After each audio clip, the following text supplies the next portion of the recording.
grüß euch, servus, küss die Hände. Es wird Zeit mit Musik verwendet. Ich spiel für euch die 16er Buben. Ihr hört seid Lieder aus früherer Zeit und manche Hodern sind schon von heim. Das Wiener Lied geht sicher nicht verloren. Der Patrick spielt die Harmonika, der Klaus zupft auf der Gitarre. Als Backe spielt wir noch den Meerschein. Die Quetschen klingt halt super fein, die kommt der Bombe hinten rein. Und das Gesang klingt jetzt auch schon recht human. Trommel und grüß euch, servus, küss die Hände. Es wird Zeit mit Musik verwendet. Ich spiel für euch die 16er Buben. Ihr hört seid Lieder aus früherer Zeit und manche oder sind schon vorher. Das Wiener Lied geht sicher nicht verloren.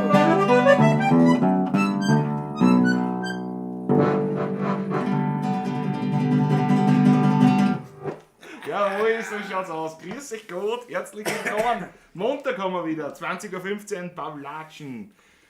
Pawlatschen Time, wie man das Nummer? so sagt. Nummer 189? Jawohl. 180, So schauen wir aus. Das heißt, das ist Leibert, nächstes haben wir dann 190 und dann kann sogar ich Trottel das sogar schon abschätzen, wann die 200. sein wird. 10 Wochen, ne? Weltklasse! Wir begrüßen Super. euch herzlich da in der Klaus in der buckligen Welt. Jawohl. Bad Schönau ist die Gemeinde, heute habe ich noch Rosen gemacht, Spanlholz gemacht, Brav ist er. Brav war er. blöd geschaut, aber auch noch viel heute und so weiter und so fort. Und natürlich auch Jasal habe ich uns auch gecheckt, das ist mir ja auch ganz klar. Das Zungenwurst wird da sein. Endlich wieder mal eine Zungenwurst. Da kommen wir wieder zu Schlag vom Bührer, das muss sein. Und natürlich, wir haben hier wie immer die Rauchverpflichtung. Ja, es muss geraucht werden. Muss geraucht werden. Eine kleine Einschränkung gibt es allerdings zu sonst. Du musst heute noch haben. Ich fahre heim heute, ja. Ich krieg morgen große Holzarbeiten, stehen an morgen und da muss ich um 11.08 Uhr schon wieder Vize sozusagen. Brennholz wird geliefert. Oh, ja. Brennholz wird geliefert, aber nichtsdestotrotz bleiben wir beim ursprünglichen Plan, nämlich Sturm. Sturm. Geht gleich zum Anbot. Sturm aus meiner Heimat. Jawohl, ein Schluck Wasser trinken. Aus Bullendorf, wieder mal Familie Graf, herrlich. Jawohl. Schau dir den an. Er ist eine Welt. Schau dir den an. Klasse. Schau, ursprünglich, du hast ja 2 Doppler mitgenommen. Ja, Wenn du nicht Aber so anfangen hast, halte ich hast mich du ein nur bisschen einen mitgenommen. Ich hoffe, ja, Doppler. Also ich habe schon gerechnet mit einem Doppler heute, nicht? Also, ja, nicht? ja. Jetzt muss ich den teilen mit dir, das ist halt der Nachteil. So, in diesem Sinne, In diesem Sinne, Mahlzeit. Mahlzeit. und grüß euch.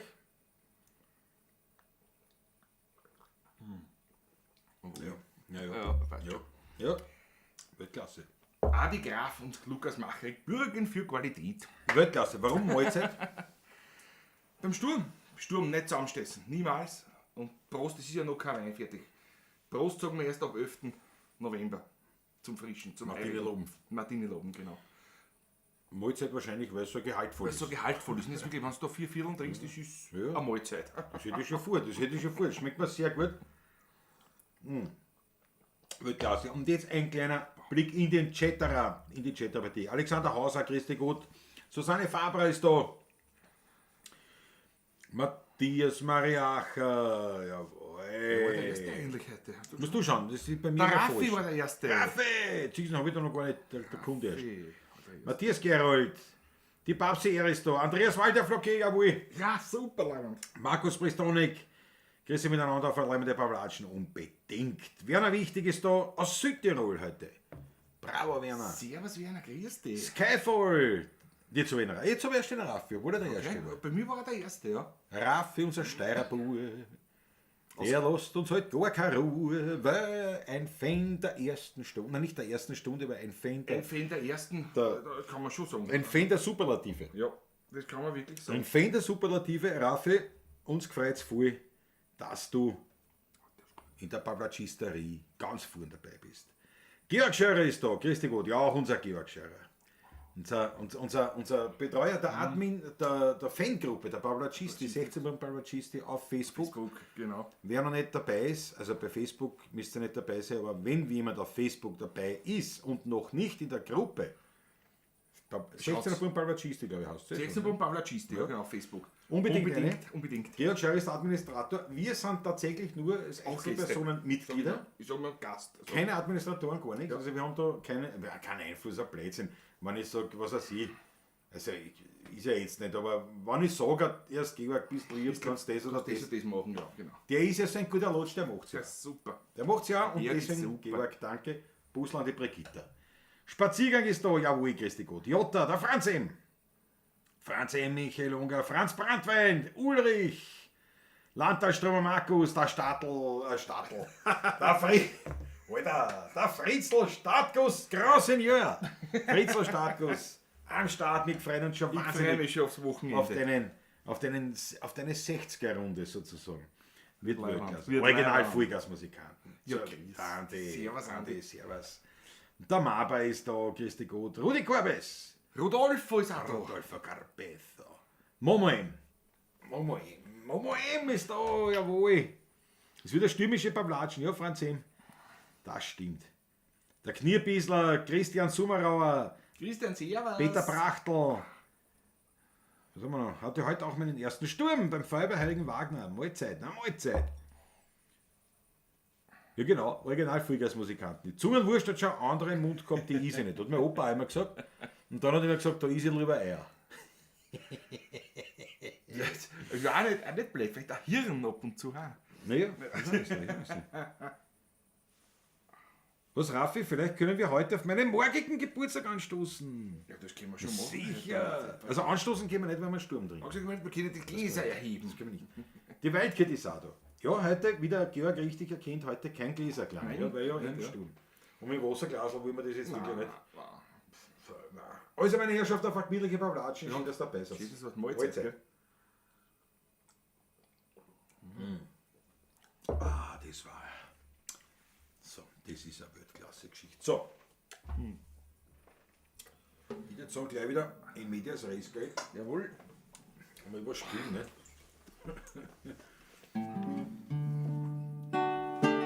Ja, Raffi, pass auf, hau einen Liederwunsch, du kennst eh schon so viele Lieder von uns.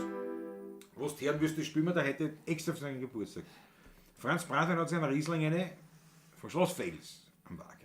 Jawohl, ist Ein wunderbar. gut prämierter aus dem 22er Jahr. Na bitte, Franz Brandwein, vor allem in der Wiener Welt.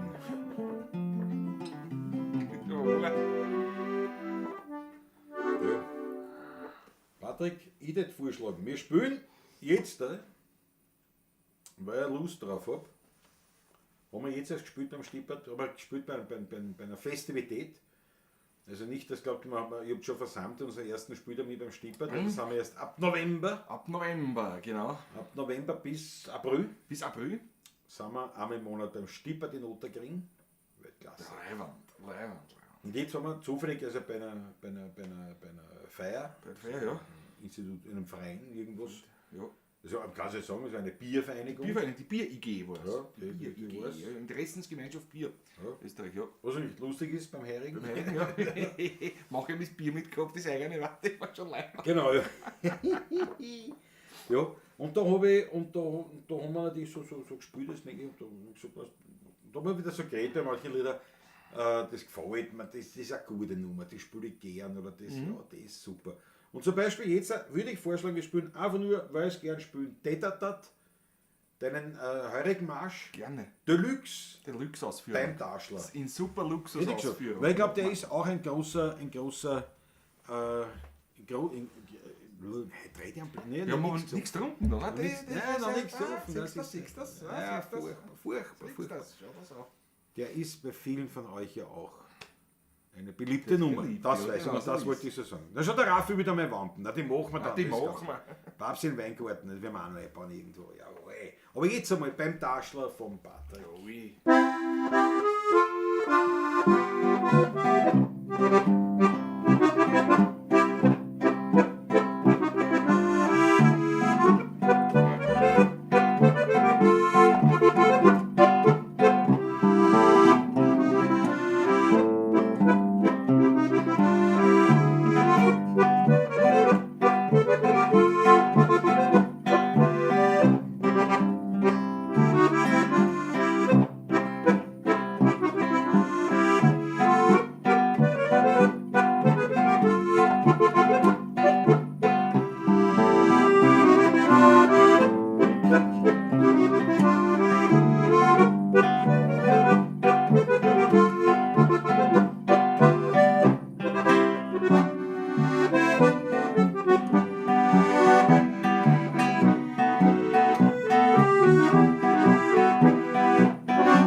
Muss ich dir gratulieren. Ich danke dir. Ich danke Ist dir. wirklich gut gelungen. Markus Bistronlik Ja. sieht das wie ich. Die Nummer ist echt gut, höre ich mir immer wieder gerne an. Ja. Wunderschöner. Gefällt mir selber auch, muss ich ehrlich sagen. Also, gefällt mir auch. Und ich spiele es gern. Also wirklich, die taugt man zum Spielen. Weil die ein bisschen, was das ist, ein bisschen ein schlankerer. Ein bisschen schlanker hat, aber dann nicht. fahrt's wieder. aber dann fahrt's wieder, ja, genau. Genau, echt wienerisch. Echt wienerisch. In bester Art und Weise. Mahlzeit. Ja, Ich hab schon da schwierig anstrengend. Mahlzeit erst. Und mein Fass hat ja aufgehört. Der Hansi hat auch frei. Hansi hat auch frei. Neue Technik gelernt. Gelernt. Von Hans Ecker. Kommerzialrat. Das wäre eben. Mit dem Mittelfinger. Wir haben gehabt die große Ehre anlässlich, also das Hans Ecker Trio. 30 Jahre Hans Ecker Trio. Genau. Also ein Jahr älter wie mir, Wie mir, ja. kann man sagen. Und da haben wir mit einer ein kleines Konzert sozusagen begehen dürfen. Und es war echt wirklich laut. War schön. Waren nicht viele Leute, Nein, leider nein. aber es war ist halt schön. schon, also das kommt vor. Da darf man sich keinen Koffer machen. Und wie gesagt, wir haben unser Motto immer schon gehabt, wir spielen nicht für die Leute, die nicht da sind, sondern für die, die da sind. Genau. Und wenn es weniger sind, sind es halt weniger. Aber nicht minder leibend war das Konzert und vor allem, wir sind gleichzeitig auf der Bühne gesessen und haben natürlich. Wir haben fast alle Nummern gleich, alle zusammengespielt, fast alle. Fast alles. Fast alle. Und da kam ihm dann, der Ecker Hansi eben irgendwo beim Ding oder. Mit dem Mittelfinger. Das Crescendo sagt man da, nicht? Oder? Wie sagt man da? Ich kann dann langsam werden, aber Achso, Crescendo ist langsam werden. Na schön. So kenne ich mich aus, ne? So kenne ich mich aus. Aber irgendwie so sagt man das. Wenn man ja, das hat einen eigenen Namen. Mir fällt es gerade nicht ein. Mit Mittelfinger. Habe ich gelernt. Einmalig. Jawohl, sehr schön, sagt auch Peter Prachtl, ich danke dir schön. Danke. Wer Sturm trinkt, wird Winde ernten. Ja, aber bei das Bei habe dem ich ist eigentlich nicht so wirklich- wild. Ich habe das nie so wirklich gehabt. Aber es kann schon mal einfahren auch. Also das stimmt schon auch. Das stimmt schon. So, und schau, und da wurde natürlich üppig schon dem Raffi gratuliert. Das gefällt mir. Und das machen wir natürlich nicht, weil wie das der Franz Brandwein richtig sieht. Wo war das? Irgendwo war das. Im Vorhinein gratuliert man nicht. Richtig. Ja. Schau, der Franz Brandwein, meinen letzten Sturmrausch habe ich gehabt vor über 20 Jahren. Ich glaube, da habe ich noch einen Schilling gezahlt. Naja. Gut, ein Sturmrausch, wie ist die jetzt? Oh ja, habe ich schon gehabt. Da. Ja, schon, aber. Da war er aber nicht so wie der, sondern da Weiß war er ich schon, nicht. da war er schon etwas kräftiger. Aber ich weiß ja nicht, wann das war. Ich muss schon Ich schon ewig gehabt, her. das war Ein Sturmrausch. Na gut, weiß ich. Gut, wenn man sich an der England nicht zum Speiben aufhören können. Was? Wirklich wahr? Ja, das war schier. Ist der Zöster Das noch war so? schier, war ganz schier. Man sagt nicht, mein Sturm, da ist mir nicht so gut gegangen. Das Nein, sagt mir in der Öffentlichkeit. Der war, Man redet da nicht der war furchtbar. so- Ganz furchtbar war der. Wahnsinn. Ja, Ja, aber, lang angehalten. aber jeder rauscht jetzt weit. Da kam nur mehr Galle. Schon stundenlang aber noch. Ja, Patrick, wir sind live im Video. Ich muss mich entschuldigen bei all den lieben Menschen. Der Patrick, das ist ja wirklich. Schier war er. Ja, passt schon, ist schon recht schon. Ich glaube, die Leute haben es verstanden, sie haben es mitgekriegt, die meisten, wenn sie schon ausklinkt haben wieder. Der Blödsinn. Unglaublich, unglaublich. Na, Nein, dann machen aber machen wir die Wampen Die für den Wampen. Raffi. Wie gesagt, wir gratulieren nicht, aber wir haben ja die Möglichkeit, den Babalacisterie zu würdigen, nämlich mit Rote Achteln, mit einer Wöhn, mit einer Mörderwöhn, einer Euregieren Rote Achteln für unseren Raffi, den es dabei reinhauen könnt. Und Gehen wir. man gratuliert halt nicht, sondern man wünscht ja nur grundsätzlich das Beste. Das machen wir auch unserem Steuerburm, dem Raffi, schickt man mit der Wampen sein Lieblingslied oder sein Wunschlied in die Steiermark. Und wünschen das Beste für ihn für morgen sowieso. Alles dann.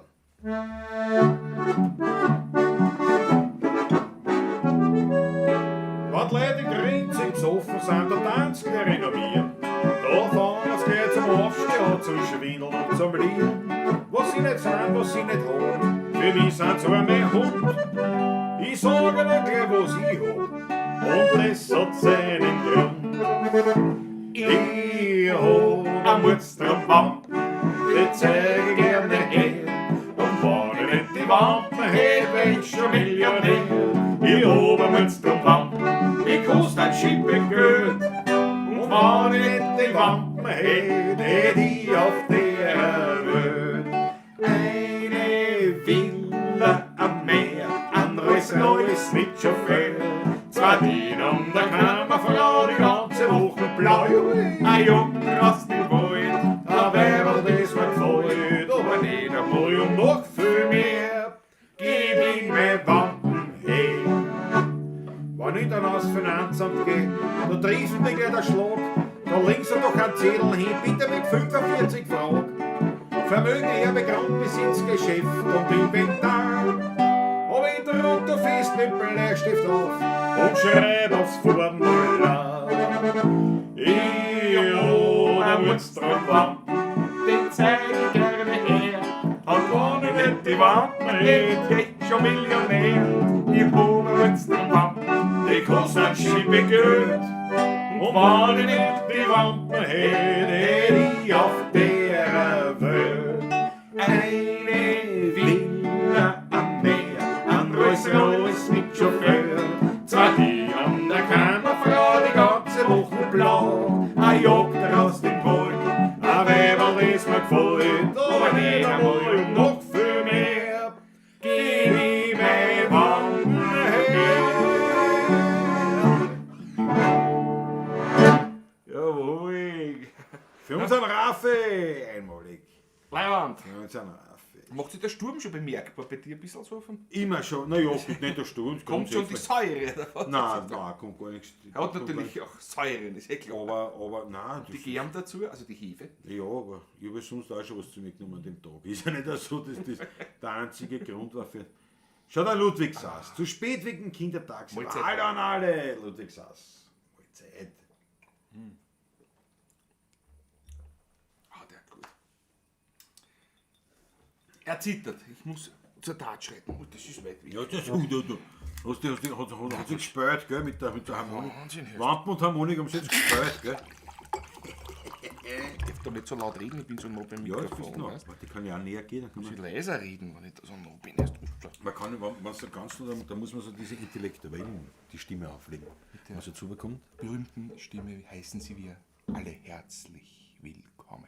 Wir freuen uns, dass Sie mit dabei sind, wenn die zwei Ottergringer Burm, die 16er Burm, wieder ihr Wienerlied darbieten auf YouTube. Du musst auch was sagen wieder. Sind schon, ne, Ja, was sind sind schon schon? 6 Leute weniger. Das geht ja nicht. so weiter. Ja, weil so ein Blödsinn geredet hast du 6 wahrscheinlich. Leute weniger. Der Wahnsinn. Wahnsinn. Ah, das ist nichts. Knierbisser sagt ein ganz tolles Stück. Höre ich immer gern. Vielen Dank. Bravo Knierbisser, danke schön. Und Raffi, danke vielmals. Der Raffi, unser Steirerbauer. Rudi Korbes hat die 8 Leute. Franz M. Werner Wichtig, Georg Scherer, Skyfall, Weltgate, Gary 1.0, Sigi Sato. Na, Weltklasse, Weltklasse.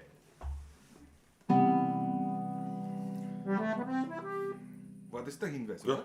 Wow, bin ich gut? Ja, naja. Du wirst sonst nichts kennen. Ne, was?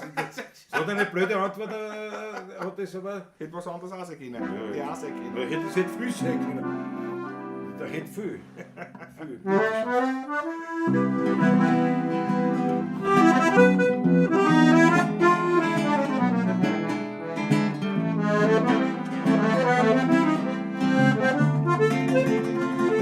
Ich hab einen Weingarten am Bies am Bett. Ich bin da gern, wenn mich kein Mensch dort steht. Ich schau den Ring dort beim Boxen zu. Ja, ich hab dort meine Hölle in meinem Weingarten am Bies am Berg. Draht sich Wöhner recht und nicht verkehrt.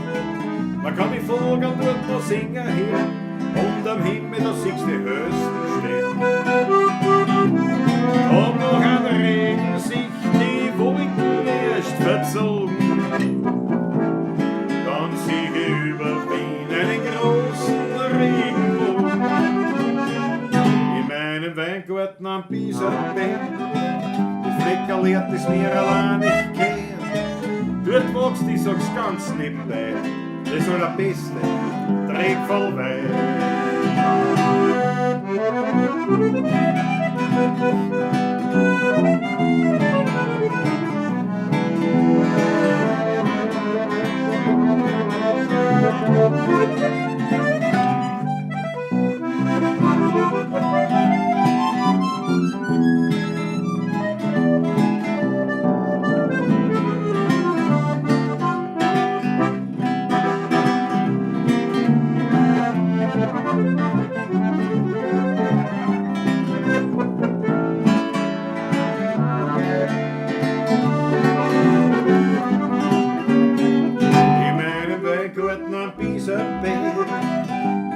lehrt es mir allein nicht kehren. Dort wächst, ich sag's ganz nebenbei, das soll der beste Tripfelwein. Dort wächst, ich sag's ganz nebenbei, das soll der beste Tripfelwein.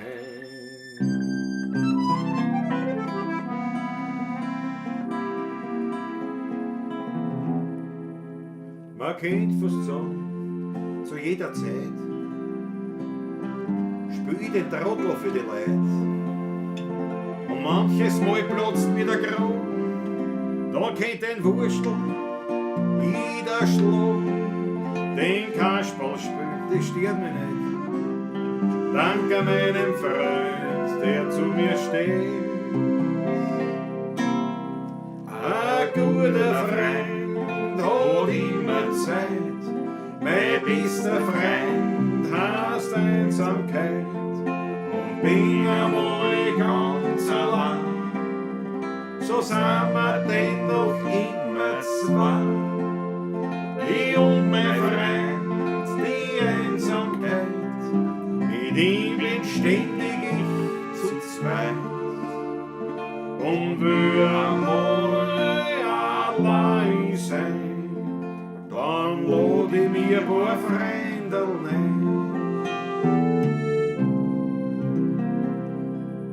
Wenn ich wohin komm, sagt man gleich, unterhalt mich, komm, ich lade dich ein. Und so mach mein Herz ungeniert und krieg meinen Rausch so finanziert. So lachen wir beim Weinverein. Und trotzdem hab ich nur einen Freund. Ein guter Freund hat immer Zeit. Mein bester Freund heißt Einsamkeit. Und bin einmal ganz allein, so sind wir dennoch immer zwei. Ich und mein Freund, die Einsamkeit, mit ihm bin ständig ich zu zweit. Und will einmal allein sein, dann lade ich mir ein paar Freunde ein. Und hat das End, mir braucht es. Kein Mensch mehr, der wieder lacht. Ja, so mach die Augen langsam zu. Und geh alleinig halt zur Ruhe. Nur einer gibt mir noch Geleit. Es ist mein guter alter Freund, die Einsamkeit.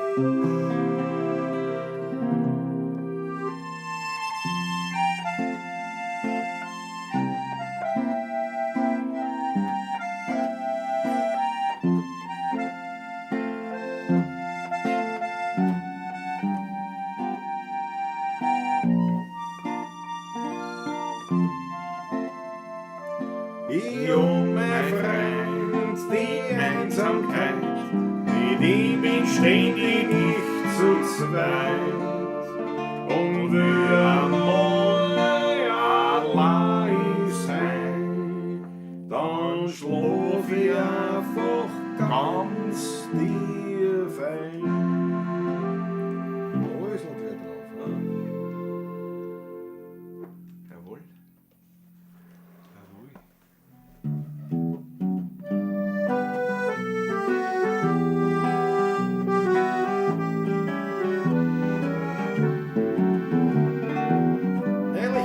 Und bei einer Feier, gemeinsam mit der Grube und dem Meier. Oh, das war so festlich und so elegant. Die Gäste waren alle im Sonntagsgewand. Im Anzug und Krawatten waren die ganzen Ehegatten. Die Damen in Kostümchen nobel und doch schlicht. Es ist so schade, es ist so schade, es ist so schade, dass das der Läusel heut nicht sieht.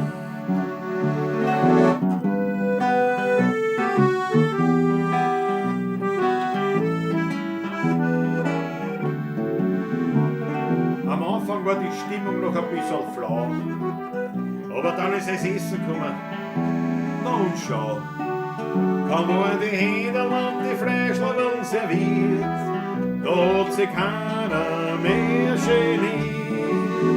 Oh, das hat sich geschnitzt auf die Schnitzel und die Erdäpfelsalat. Na, dass der Läusel nicht dabei war, das ist wirklich schade. Es ist so schade, es ist so schade, es ist so schade. Allein schon wegen dem guten Erdäpfelsalat.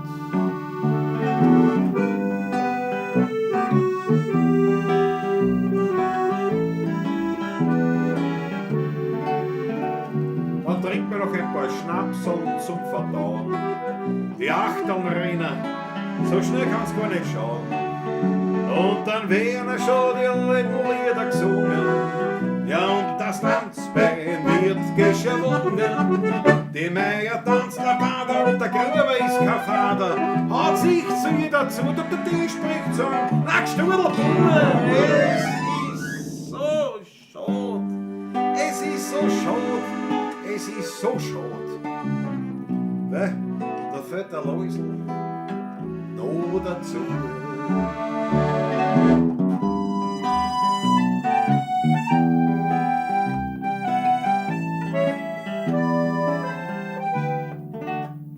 Gibt's auch Strophen, gell? Pardon. Aber macht ja nichts. Ja, so ist er gegangen.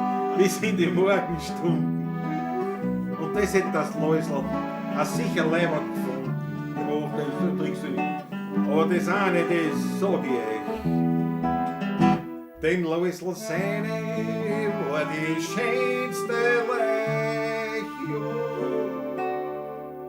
Es ist so schade, es ist so schade, es ist so schade. Der Läusel ist tot.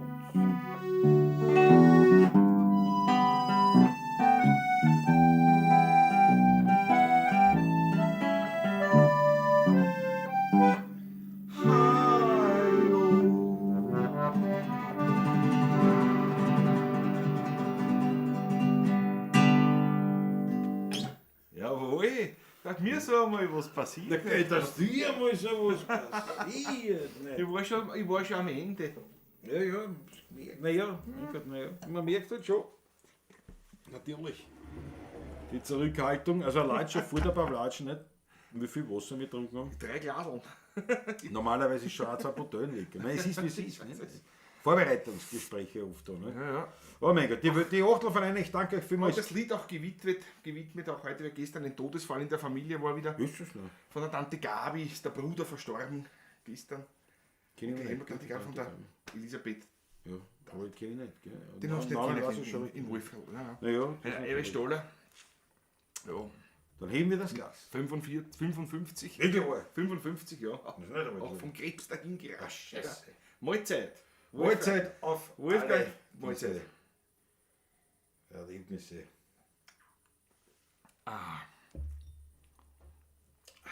Aber ich meine auch nicht. Ja, dreimal eine Zigarette. Ja, was? Dreimal eine Zigarette. Da fliegen herin. Nach diesen. Das ist ein Fliegen. Die hast du reinlassen wahrscheinlich vorher. Ja, die haben wir mit dem Sturm mit eingebracht wahrscheinlich. Da unten, da ist bei dir. Ist da, Oh. da bei deinem Arm ist es gerade gewesen. Da sucht sich herum. Schon lange, immer, die ist schon da drüben. Oder sind es 2? Da, das sind 2, ja, genau. Die fliegen. Dann ist sicher, ich habe schon so viele Löcher in die Winter, nicht? Für diverse Typen und was mehr. Da können sie schön. Nicht, das ist, das nicht. Aber ich schaue sicherlich die Hälfte vom Tag, verbringe ich damit, dass ich irgendwas anschaue. Die Löcher erzählst? Na und schau, ist es ein Fliegen oder ist es ein Loch? Wirklich? Ja, Weißt du, wie oft ich das habe? Ärgerlich oft. Denk mir, was ist denn das? Denk mir, ja, das ist der Fleck auf der Wand, den ich schon seit 5 Jahren habe. 5 Jahre. Aber ich meine, ist das der Fleck, ist das ein Fliegen? Ist das, weil ich halt auch schon Scheißager bin. Es ist ja so. Ja, Es das ist bleibt einem oft nicht erspart. Nicht? Das gehört dazu. Keine Filter, keine Filter. Patrick, Willst du Rückblick. fertige haben? Ja, nein, ich habe eh einen, ich habe eh einen. Ich nehme einen. Rückblick.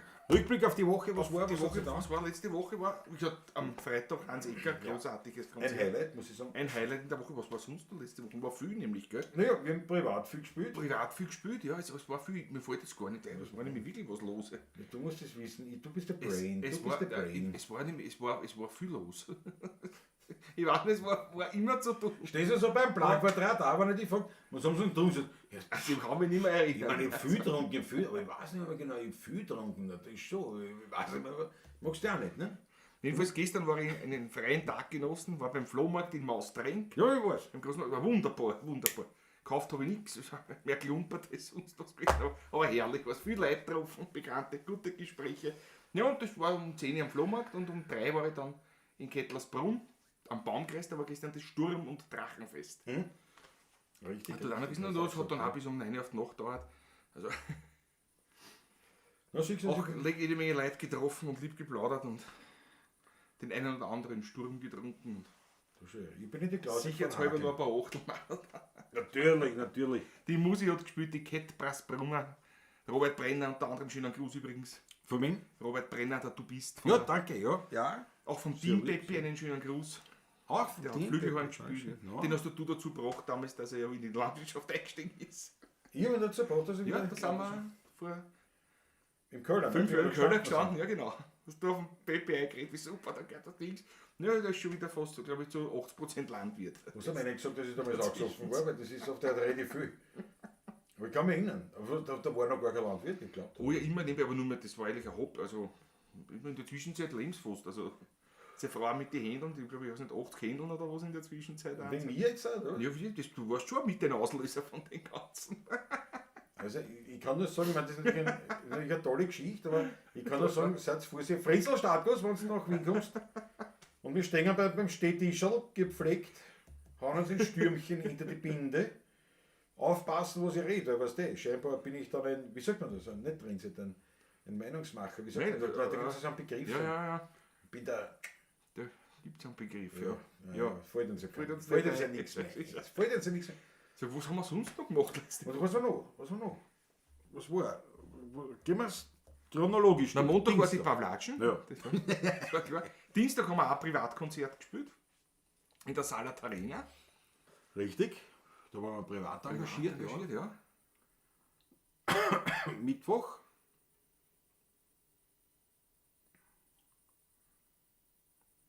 So was, wie kann man so deppert Ja, sein? Mittwoch war was, aber Donnerstag war nichts. Donnerstag war nichts, Mittwoch Ja, war da war ich beim Friseur.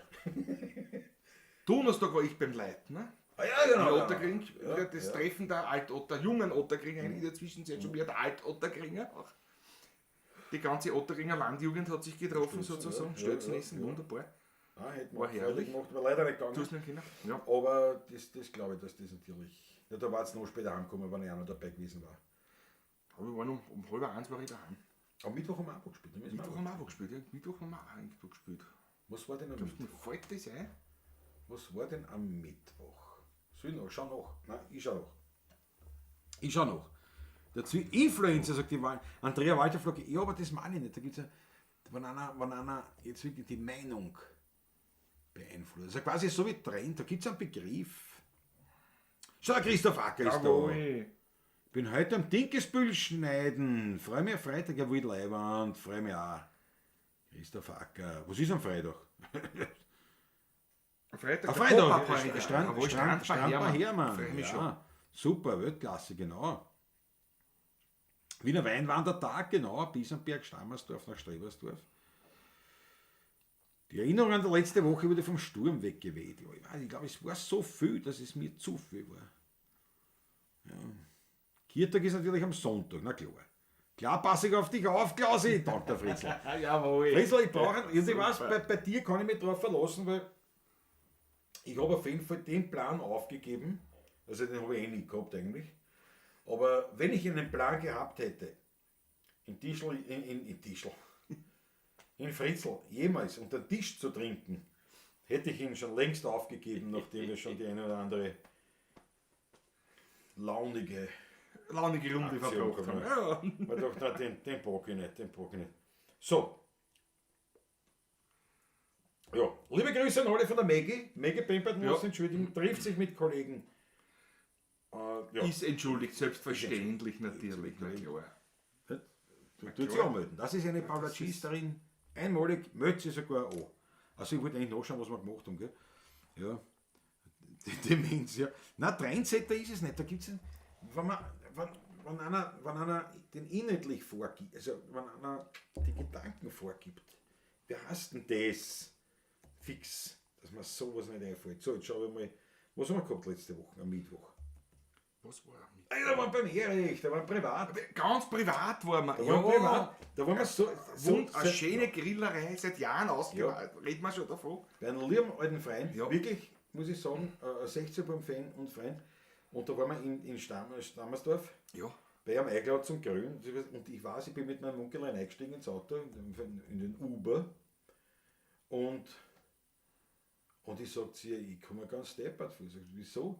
Sag, ich weiß nicht, wann ich das letzte Mal mit einem Uber gefahren bin ohne eine Gitarre. Ohne Gitarre in der Hand, gell? Also ewig nicht.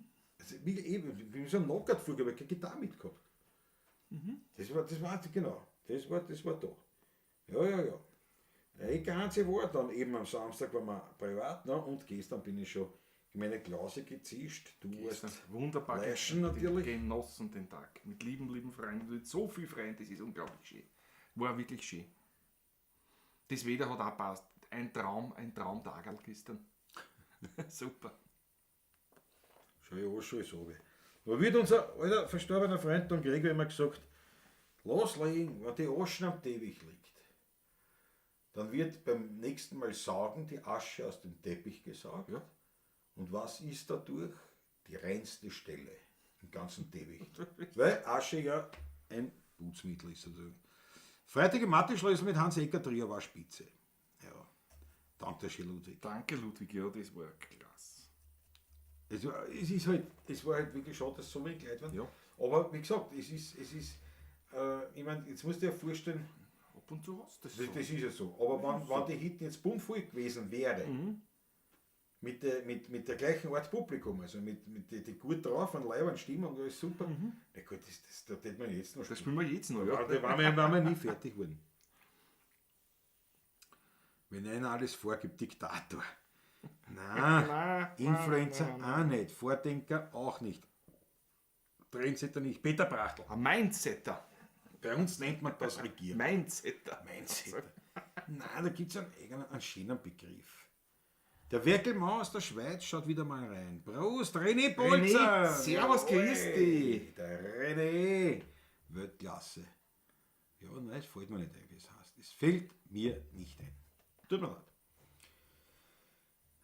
Aber die Begriffe meine ich nicht. Aber bei uns nennt man das Regierung ist gut. Wobei, Peter Bartel muss ja insofern widersprechen, weil eben das, was ich meine, ist ja jemand, der die Gedanken vorgibt, also der auch adaptiert werden. Also der es schafft, die Leute wirklich so zu überzeugen, dass das auch machen.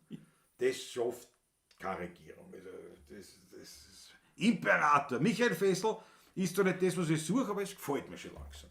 Das bringt mich auf die Geschichte, wie der ein Freund aus Deutschland da war für Jahre, nicht? Also mehrere Freunde aus Deutschland da waren und wir sind im Broder gewesen und wir sind gefahren mit einem Riesenrad. Natürlich nicht als erstes, also wir waren schon vorher ordentlich vorglühen, also es war nicht wirklich, es war höllisch der Tag und ich gebe es zu, wir waren schon recht bedient. In Stimmung schon. Ja, kann man sagen. In Hochstimmung quasi schon, kann man sagen. Kann man sagen. Und wir fahren da mit dem Riesenrad auf und schauen sie über Alt-Wien nicht? Und über den Broder und reden so ein bisschen über Wiener Lied und so weiter. Und da gibt es ja dieses, weiß ich, ob es noch immer gibt, das war damals dort so gestanden, in so ein modernes Gefährt, irgendein Schmoren. Das hat geheißen Imperator. Ja, der Imperator, die hat es, ich weiß nicht, ob es die noch gibt. Ja. Weiß ich, keine Ahnung. war schon so lange. Und ich war nie so ein Fahrgeschäftsfan. Ich bin immer gefahren, wenn, dann bin ich mit der Grotenbahn gefahren. Nicht? Märchenbahn oder so. Grotenbahnen, die Das waren mehrere meine- verschiedenste Grotenbahnen. Ja, gibt. das ist meine Ebene an Unterhaltung im Brot. Ja. Aber auf jeden Fall. Na ja, mit der Hochschulbahn sind wir schon gefahren. Ja, naja, Mit der Wasserbahn, ja, sind mit wir der, auch der gefahren. ist ja nicht Ding. Lustig. Da bist du nur noch was maximal. Na, aber auf jeden Fall, mit da nicht so reden so und ich sehe das und habe gesagt, schau, Imperator, das ist halt der neue Bruder, nicht? Da ist halt nichts, das ist halt alles modern und neu. Und doch gibt es sogar ein Wienerlied darüber. Da sagte ich, echt, was für ein Wienerlied? Und ich habe gesungen, Imperator blühen wieder die Bäume. Das war recht Gelächter. Bei denen hat das verstanden haben natürlich. Ne? Ja. Und dann, Peter Brachtl war ja ironisch, das war klar. Steht der alte Föhren drunter, Brauder stören. Ja, das stimmt. Peter Brachtl, weiß ich eh, dass das ironisch gemeint war. Pass auf, es sind wirklich zwei Gordon-Setter vor der Kamera. Ja, genau. Ja, das ist ein Wahnsinn. Ja, auf jeden Fall, Klaus war sicher immer der Erste mit der Lilliputbahn. Ich bin tatsächlich noch nie gefahren mit der Oh Lilliputbahn. ja, Lilliputbahn bin ich schon gefahren. Ja, Öfters sogar. wirklich? Ja. Nein, Aber ich noch jetzt nicht. schon sehr lange nicht mehr. Und die Zwergerl-Hochschaubahn natürlich, die muss auch sein. Ja, die Zwergerlochschaubahn, Mit die bin ich schon Pinkel, gefahren. mit Pinkelzwerg. Die bin ich schon gefahren.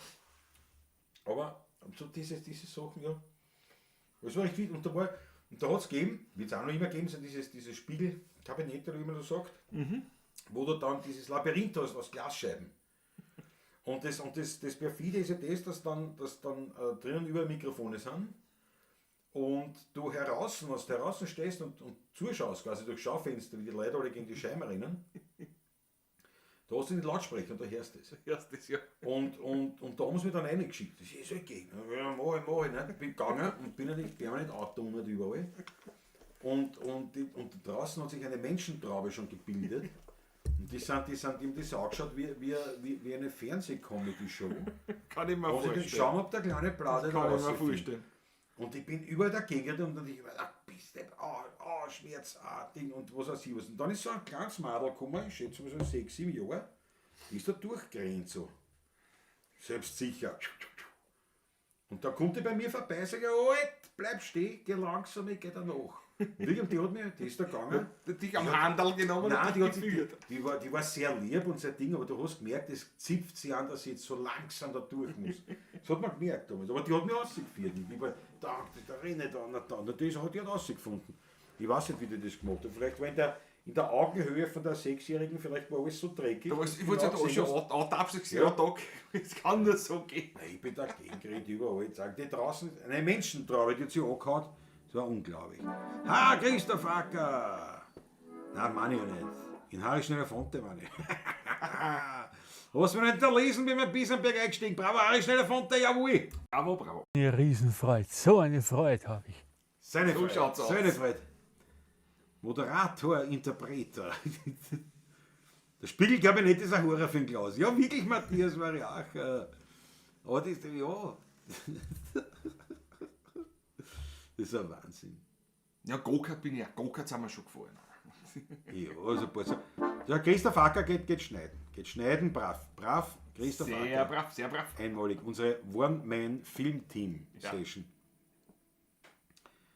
Lobbyisten, nein, meine ich auch nicht. Bei der Lilliputbahn bin ich als Kind während der Fahrt abgesprungen, weil ich das in einem Western gesehen habe. Du, weißt du, das sagt, da muss ich jetzt aber noch eine Geschichte bringen.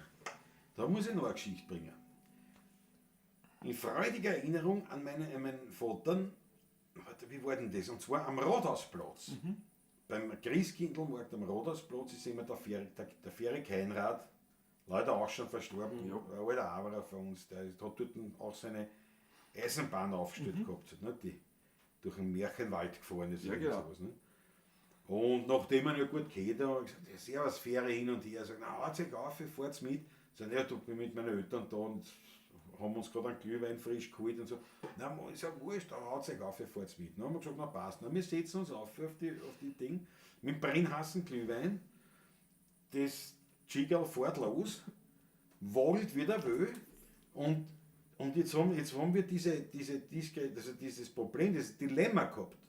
Gar runtertrinken Wenn geht du nicht gar runtertrinken, du verbrennst du die Zungen. Wenn du aber nicht runtertrinkst, verbrennst du die Kleben und bist angeschieden auch noch. Und jetzt haben wir so die ersten Meter nichts gesehen vom ganzen Weihnachtsmarkt dort, sondern haben nur geschaut, wie man den Glühwein balanciert. da retten. Das war ein Wahnsinn. Das war ein Wahnsinn. Aber man hätte es gehabt dabei, muss man sagen. So, Patrick. Meine Mutter war Wernerin. Wenn wir schon von diesem Aber von alten denen schon reden, reden, ja genau.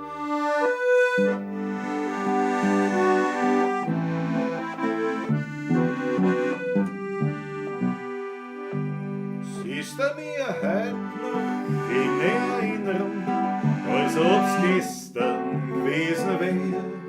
Es war ein schöner ruft's Mutter und geschwind komm her. Lass dir das Gesicht und Handel waschen. Lass die Buckel dir frisieren. Heute möchte ich zum ersten Mal dich auf den kahlen Berg noch führen.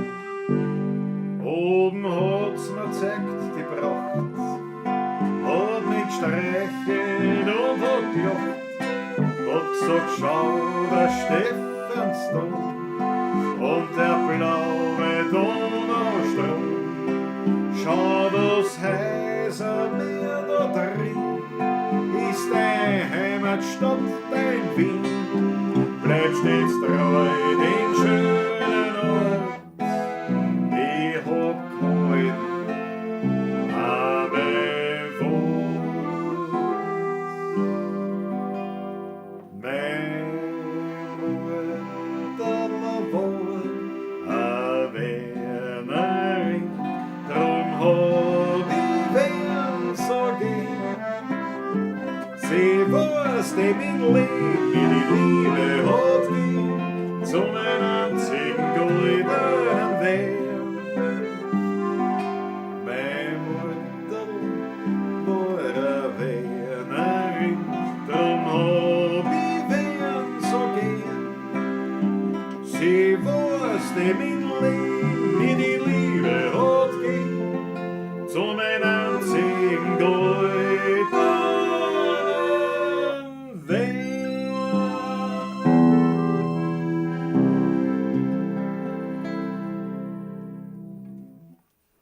Ludwig Gruber. Großartige Nummer. Krass. Ein Klassiker. Schon Gerrit Spöck, jawohl. Jawohl, der Oscar von der Mannschule zum Heirigen gefeiert, jawohl. Das ist Mit leider- Freude berichten, sie war sehr überrascht und beinahe zu Tränen gerührt, ob eure Ständchens zu ihrem Geburtstag. Na, das gefällt mir aber. Das ist schön. Sie hat eine riesen Freude über dieses sehr persönliche Geschenk. So eine Freude hatte sie. Dankeschön, höflichst noch einmal. Na, da haben wir aber auch. Ich habe eine Riesenfreude. So eine Freude habe ich. Da haben wir auch so. So eine. Da gibt es einmal ein Puzzle von uns, gell? Jawohl. Weltklasse, das gefällt mir. Ja. Ja, genau. Das war, was ja Franz Brandwein vom Zeigel überspringen statt von der Bahn. Kamera hängt ab und zu kurz. Matthias Gerold, wie klar. Na da, also von uns aus Das nicht. schaut alles gut aus, nicht verschreien. Nicht verschreien, ja. Kann natürlich, was wie das ist mit Live. Was wie das ist mit Live. Life is life. Mhm. So schaut's aus. Sie hat International. Es ist aber ein Wahnsinn, wenn du jetzt nimmst, ich weiß ja nicht, wie viel eigentlich jetzt wahrscheinlich in dieser Sekunde auf YouTube live sind. Ich habe keine Ahnung. Fast philosophisch. Na, Philosophie, nein, das ist Die Betrachtung das war jetzt. eine Frage. Das ist philosophisch. Nein, immer doch technisch, weil das ist ja ein Murzer Aufwand. Das Ja. Da rennen schon ein paar Jahre, nicht? ja. CO2-neutral wahrscheinlich, ne?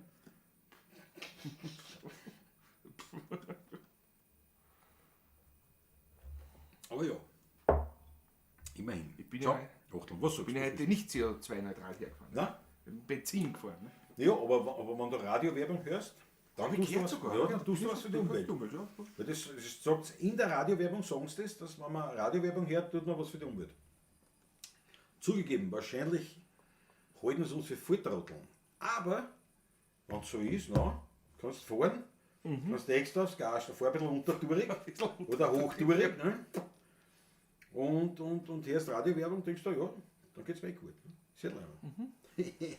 So, Christian Summerauer schreibt eine 41. Die sind bei uns gerade, ja. Aber so generell war interessant, ja. Ach so, Wie man sie jetzt im ja, Livestream. ich habe jetzt gemeint, So, nicht ja. wie viele Zuschauer, sondern wie viel überhaupt auf der ganzen Welt, jetzt in der Sekunde, über YouTube einen Livestream schauen, ja. Oder schauen. Ja, noch mehr. Ja, schauen, na, jetzt machen, also das eh nicht laden. Also jetzt aber schauen natürlich war da, das ist ja eigentlich, ja, ist der Download-Währung. Aber allein, weil ich mir jetzt gedacht habe, das ist ja irre, was da jetzt, da YouTube oder halt das, was mit dem zusammenhängt, was das technologisch, was da dahinter ist. Was nicht. Und einer davon, der ganzen Welt, Bin ich. ja, Der schaut. Ich würde jetzt sagen, das sind die 16er. Die Pavlatschen. Wollte ich sagen. Die Nicht? eine stellen, ja. Nicht Genau. auf die schauen, auf der einen Aber stellen. mir steht sogar ein und ich schaue sogar. Gleichzeitig. Na klar, sonst haben wir gar keine Aufrufe. Nicht? Weltklasse. Alexander Haus hat eine die Achteln, jawohl. 16 Böhmen, Eurovision, genau. Interpreneur. Ja, aber das, ich finde es wirklich interessant. Aber ich meine, und ich finde das bewundernswert, weil das ja sicher technologisch.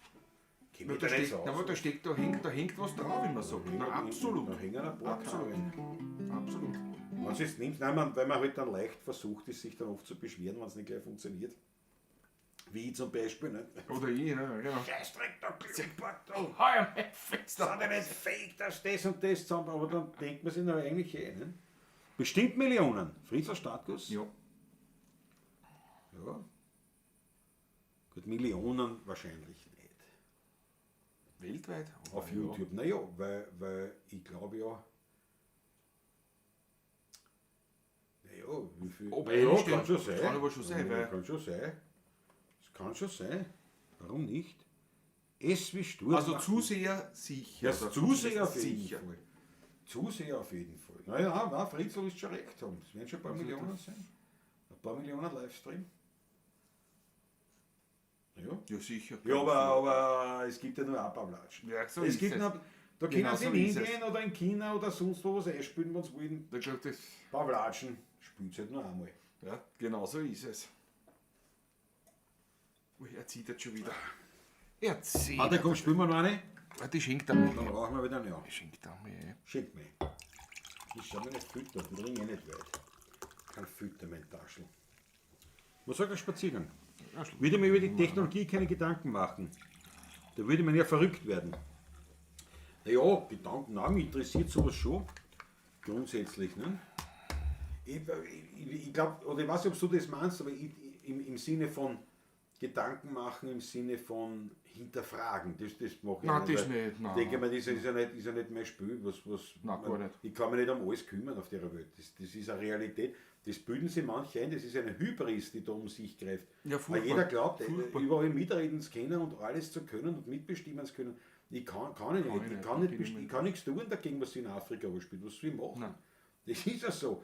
Oder eben auch diese Technologie, ob der das jetzt mit einem Server macht, ob der das jetzt mit Sonnenkollektoren aufheizt oder mit einem Windding oder mit einem Dieselgenerator. Keine Ahnung. Ich weiß es nicht. Aber ich kann mich nicht um alles kümmern. Also wenn du das gemeint hast, da mache ich mir wirklich keine Sorgen mehr. Aber mich interessiert es jetzt technologisch, also wirklich jetzt einfach jetzt im Sinne von, das ist ja ein Wahnsinn, was da möglich ist. Ja, ne? ja. Das meine ich jetzt. Ne? Das ist schon arg. Und ich meine, da reden wir Ja, jetzt nur von absolut. YouTube, da gibt es ja noch andere Andere Plattformen, Dienste, Dienste, auch noch, ne? genau. Was da noch, Ja, dann genau. gibt's ja Zoom und Skype, Skype und weiß was, ich ja, ne? ja. Also was sich da auf dieser Datenautobahn bewegt, Denk, was wir gemacht haben mit Skype und Ja. YouTube gleichzeitig, denk ans 20er Jahre. haben wir Corona ausgespielt. Im wahrsten Sinne. Im wahrsten Sinne war das. Alleine die Networker-Präsentationen. Ja, genau. Ja. Stimmt, ja. Ich habe lange genug in der EDV als Netzwerker gearbeitet. Na, bravo, Spaziergang. Ja. Nein, aber das ist, ich finde das schon spannend. Grundsätzlich. Ja, absolut. Und wie gesagt, so die Hintergründe hinterfragen, ich meine, ja, in einem normalen, gesunden Rahmen für sich selber, aber wenn man das macht, hat man auch wieder das Problem, wo fängst du an, wo hörst du auf. Wo hörst du auf? Ja, das ist. Und das ist halt. Ich schau kurz einmal am Ofen, ich glaube nämlich. Ja, nachlegen. Folgt mir Du gerade gleich so raschen dich aus. Ne? nebenbei. Gut. Ah, da ist die Fliege und ich habe jetzt in. Boah. Ist das schon aus? Nein, das geht jetzt schon. Jetzt habe ich einen Fliegenbracker, du kannst mir den Fliegenbracker von dort geben. Ja. Ne? Dann ist die Fliege wieder weg. Da ist ein Fliegen. Die sitzt genau da in Ruhe und wartet, bis ich den Fliegenbracker, weil wenn ich mich bewege, dort, folge meinem Finger. Ich hab schon. Folge meinem Finger. Langsam gehen. Die darf keinen Schaden mitkriegen. Bitteschön. Das ist ein blöder Winkel. Hat erwischt! Der Schlag! Das kleine im Aschenbecher. Jawohl! 1:0. Da hat er sich jetzt eine Orgienrode Achteln verdient. Glaube ich schon. Bravo, der Retter. Ist jetzt legt dann wieder hier. Ja, lang mal wieder. Nein, ich wollte das als Zepter noch von. Ach so, ich Wollte wollte so noch- schauen, ich soll dann annehmen. Ja, Der ja. Alter, Aber es das war wird gut Luft. gemacht, war gut gemacht. Es Mahlzeit, gibt einen meine Österreicher Lieben. aus Graz, der streamt demnächst aus Island. Wirklich wahr. Ein Österreicher, das ist ein Grazer, der aus Island streamt. Ja, was streamt der? Hat die Gitarre gegen die Fliege. Hat die Gitarre, nicht die Gitarre gegen die Fliege, ja genau. Ist bei euch so kalt, Ludwig Sassner? Ja, kalt. Bei mir, weißt du, ich bin auf 700 Meter. Geht's auch, oh, das dürfen wir jetzt dann wieder so grün oder was nicht hören. Ich habe da die Tiere auf. Ne? Ja, das Aber wegen der Frischluft, der Frischluft und den Kuchelherd Kuchelherd, reingehatzt, ja. wegen der Wärme. Das ist keine übertriebene Luxusding, sondern das ist einfach, wir haben gehabt, also heute haben wir gehabt, ein bisschen über 21 Grad, knappe 22 draußen. Und herinnen habe ich 21 gehabt, untertags. Ja, wenn am Abend was da mal kurz lüften tust, da ist es. Ja, und Zu erinnern, 18 Grad. ja, gell? wenn es sind, Und das ist und nicht das ist jetzt so gemütlich. nicht, der Ofen rennt jetzt nicht auf Vollgas, Nein, der aber so halt, gesuckelt ist oder hier. ja, immer wieder Scheidel reinhauen. Na, das ist schon gut, weißt du, wenn es ein bisschen so überschlagig, gell, sagt man, Überschlag. bisschen Nichts über- raucht jetzt auch nicht, spielen wir eins. Ach so, kann's spielen auch wir anrauchen. Jetzt wieder mal reparieren wir es einmal gespielt. vor ein bisschen. Weißt du? Du mal jetzt wieder mal gespielt. Was glaubst du denn? Ich rauche ja gerade. weißt du? Auf Twitch Offroad Outden. Darf ich mal ein Lied wünschen? Ja, der. Ah, das ist so ein Motorrad-Ding, ich weiß schon. Eine auf einen Streich. Ja, auf einen Streich auch ganz zu fliegen. Klaus Einheits mal knapp 30 Grad. Nein, das ist bei euch, das ist, der Patrick hat auch gehabt. Wie viel hast du gehabt? Ich daheim? habe daheim 23, 24 Grad im Haus, ne? Ja, und draußen. 28 haben wir gehabt. 28, 29 Grad. Ja, ja. Bei mir war heute Höchsttemperatur 21,5 oder so. Also ist schon, ich bin schon ein bisschen auch, bin jetzt nicht dort, wo es so heiß ist. Ja, muss man schon festhalten. Bei uns ist jetzt draußen noch 23 Grad Peter Brachtel. Ja, na, trotz. Kann ich sagen? Kann ich genau sagen. Na, schau noch, schau noch. Warte mal, Fritzl Status.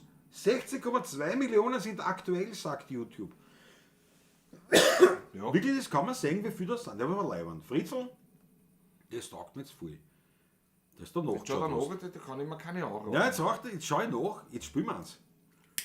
Ich bin ja 19,3 Grad. Da steht es 19,3. Ja, kann man, also jetzt kann man es nicht mit, das sieht man nicht. Sieht man nicht. Mit dem ne? Handy kann ich es nicht filmen, weil das Handy, da ist, sieht man das. Sieht man das? Nein. Sieht man nicht wahrscheinlich. Ja.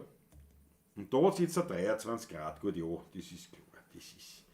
Das ist okay. Nicht? Das mit Einheizen, das ist die Ofen, es ist warm herinnen. Aber ohne Einheizen wäre es zu kalt. So ist es. So. Aber 16,2 Millionen, musst du dir vorstellen. 16,2 Millionen Livestreams jetzt in der Sekunde. Ja, Sekunden, ja genau. Der Wahnsinn, Ja, was das machen ist schon die? Zahl. Was machen die alle? Ja, was machen wir, ne? Ja, was Gescheites. Ich rauche was früher dabei. Weißt du? Ja, eben. Gehen wir jetzt spielen? Oder willst du ausrauchen? Ja, wir spielen. Spielen, was spielen wir? Du hast ein Wunschlied hast gesagt. Ja. Du fang an. Aha, gut. Auch eines unserer beiden Lieblingslieder im Laufe des Jahres geworden.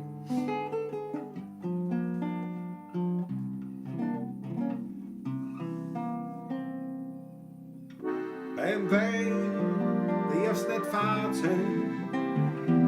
Ein Lied muss schön stark sein. Ist umsonst noch die halbe Freude. Beim Plaudern musst lieb sein. Beim Busseln ein Dieb sein. Du hast das nicht, du hast das später einmal leid. Das Leben ist ein Hutschen, einmal um, einmal um. Am schnellsten verfliegt oft eine glückliche Stunde. Drum darfst niemals fad sein, kommt das Glück, muss schön stark sein. Na, das auch, weil sonst fliegt's da davon.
schön stark sein, sonst hast nur die halbe Freis. Beim Plaudern musst lieb sein und beim Busseln auch lieb sein. Du wirst das nicht, du willst das später einmal leid. Das Leben ist ein Rutschen, einmal um einmal und am schnellsten verfliegt oft eine glückliche Stunde.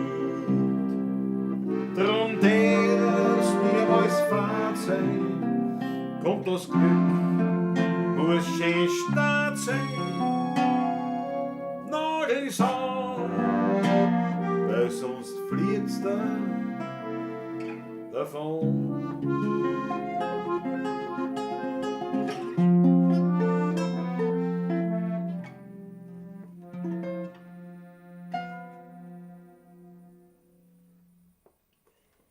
Jawohl. Ferienwunsch.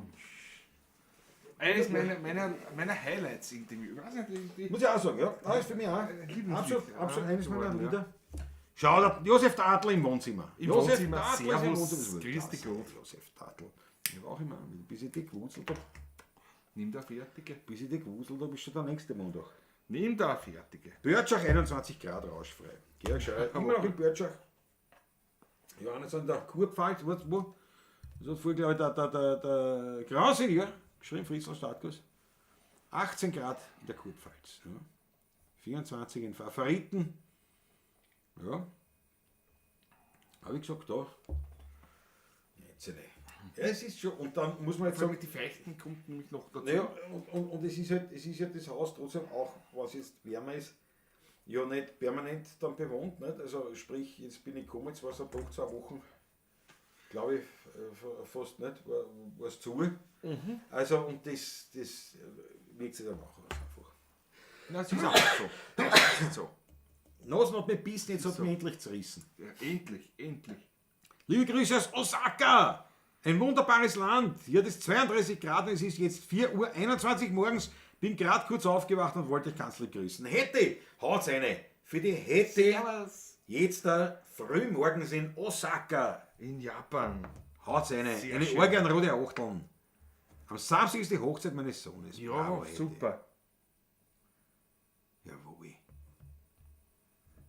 Haut's eine rote Achtel für die Hätte, das gefällt mir voll. Beste Grüße an Herrn Sohn und mitsamt Neo-Gemahlin. Und ja, viel Freude in Japan, Osaka. Und wir wissen das sehr zu schätzen, dass du reingeschaut hast, um nicht einmal 4:30 in der Früh. Ich hab schon geglaubt, Hätte, du bist gerade heimgekommen Super. vom Ich finde das groß. Osaka. Schau, da kommen schon rein. Gesundheit, Peter Wartl, danke dir schön. Ja, mit den Nasen bissen und dann uns mit zerrissen. Das kommt oft vor. Ja, ja, kommt schon vor, es kommt schon vor. Ja, in New York hat es 20 Grad. Naja, das, nicht, siehst du? Nicht viel wärmer als in der Brooklyn. Nicht wirklich, ne? Nicht Was willst du denn in New York? Ich geh mich schneizen. Geh die schneizen bitte. Aber nimm mir auch Taschentücher mit vielleicht, oder? Was machst du schon wieder Taschentücher? Na sicher ist sicher. Was ist sicher sicher, ne? So da. Ich schau dir Ich aus, ja. Schneid's mir echt was vor. Ich glaube, der fragst am Schneid. Schneid's mir echt was vor. Aber ein guter Hinweis, wenn der Klausi wo hingeht, ich geh mal was anderes holen, gleich. Ich bin gleich So, ja. Jetzt sind sie alle lang. Aber nur kurz, ich bin schon wieder da. Ich habe mir nur ein anderes Gerät noch geholt. Na was? Das müssen wir natürlich ausnutzen. Jawohl. So, da la. Dann gehen wir so.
Jawohl, endlich.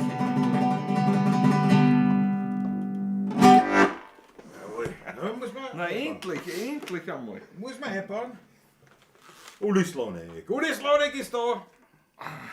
Und das war zum Beispiel auch eine ganz lebende Geschichte. Oh, Leiband, den haben wir auch am Freitag getroffen. Wie auf einmal einer zukommt und sagt, ich bin der Uli Slonek. Und wenn wir Glück haben, das kann ich so sagen, wenn wir Glück haben, wird der Treffen Uli wir Slonek auch beim Kirtag Beim Otterginger Kirtag am Sonntag sein. dazu schauen. Das wäre natürlich eine besonders große Freude. Aber ja, das Meine war- ganze Verwandtschaft kommt da. Na bravo. Na, bravo. Der Rutger Klein rückt aus. Da kannst du bravo sagen. Da kannst du bravo sagen. Michael Fessler sagt, super Patrick, jawohl. Danke, ich freue mich sehr. Ganz viel Spaß am Kirtag, Hätte haben wir.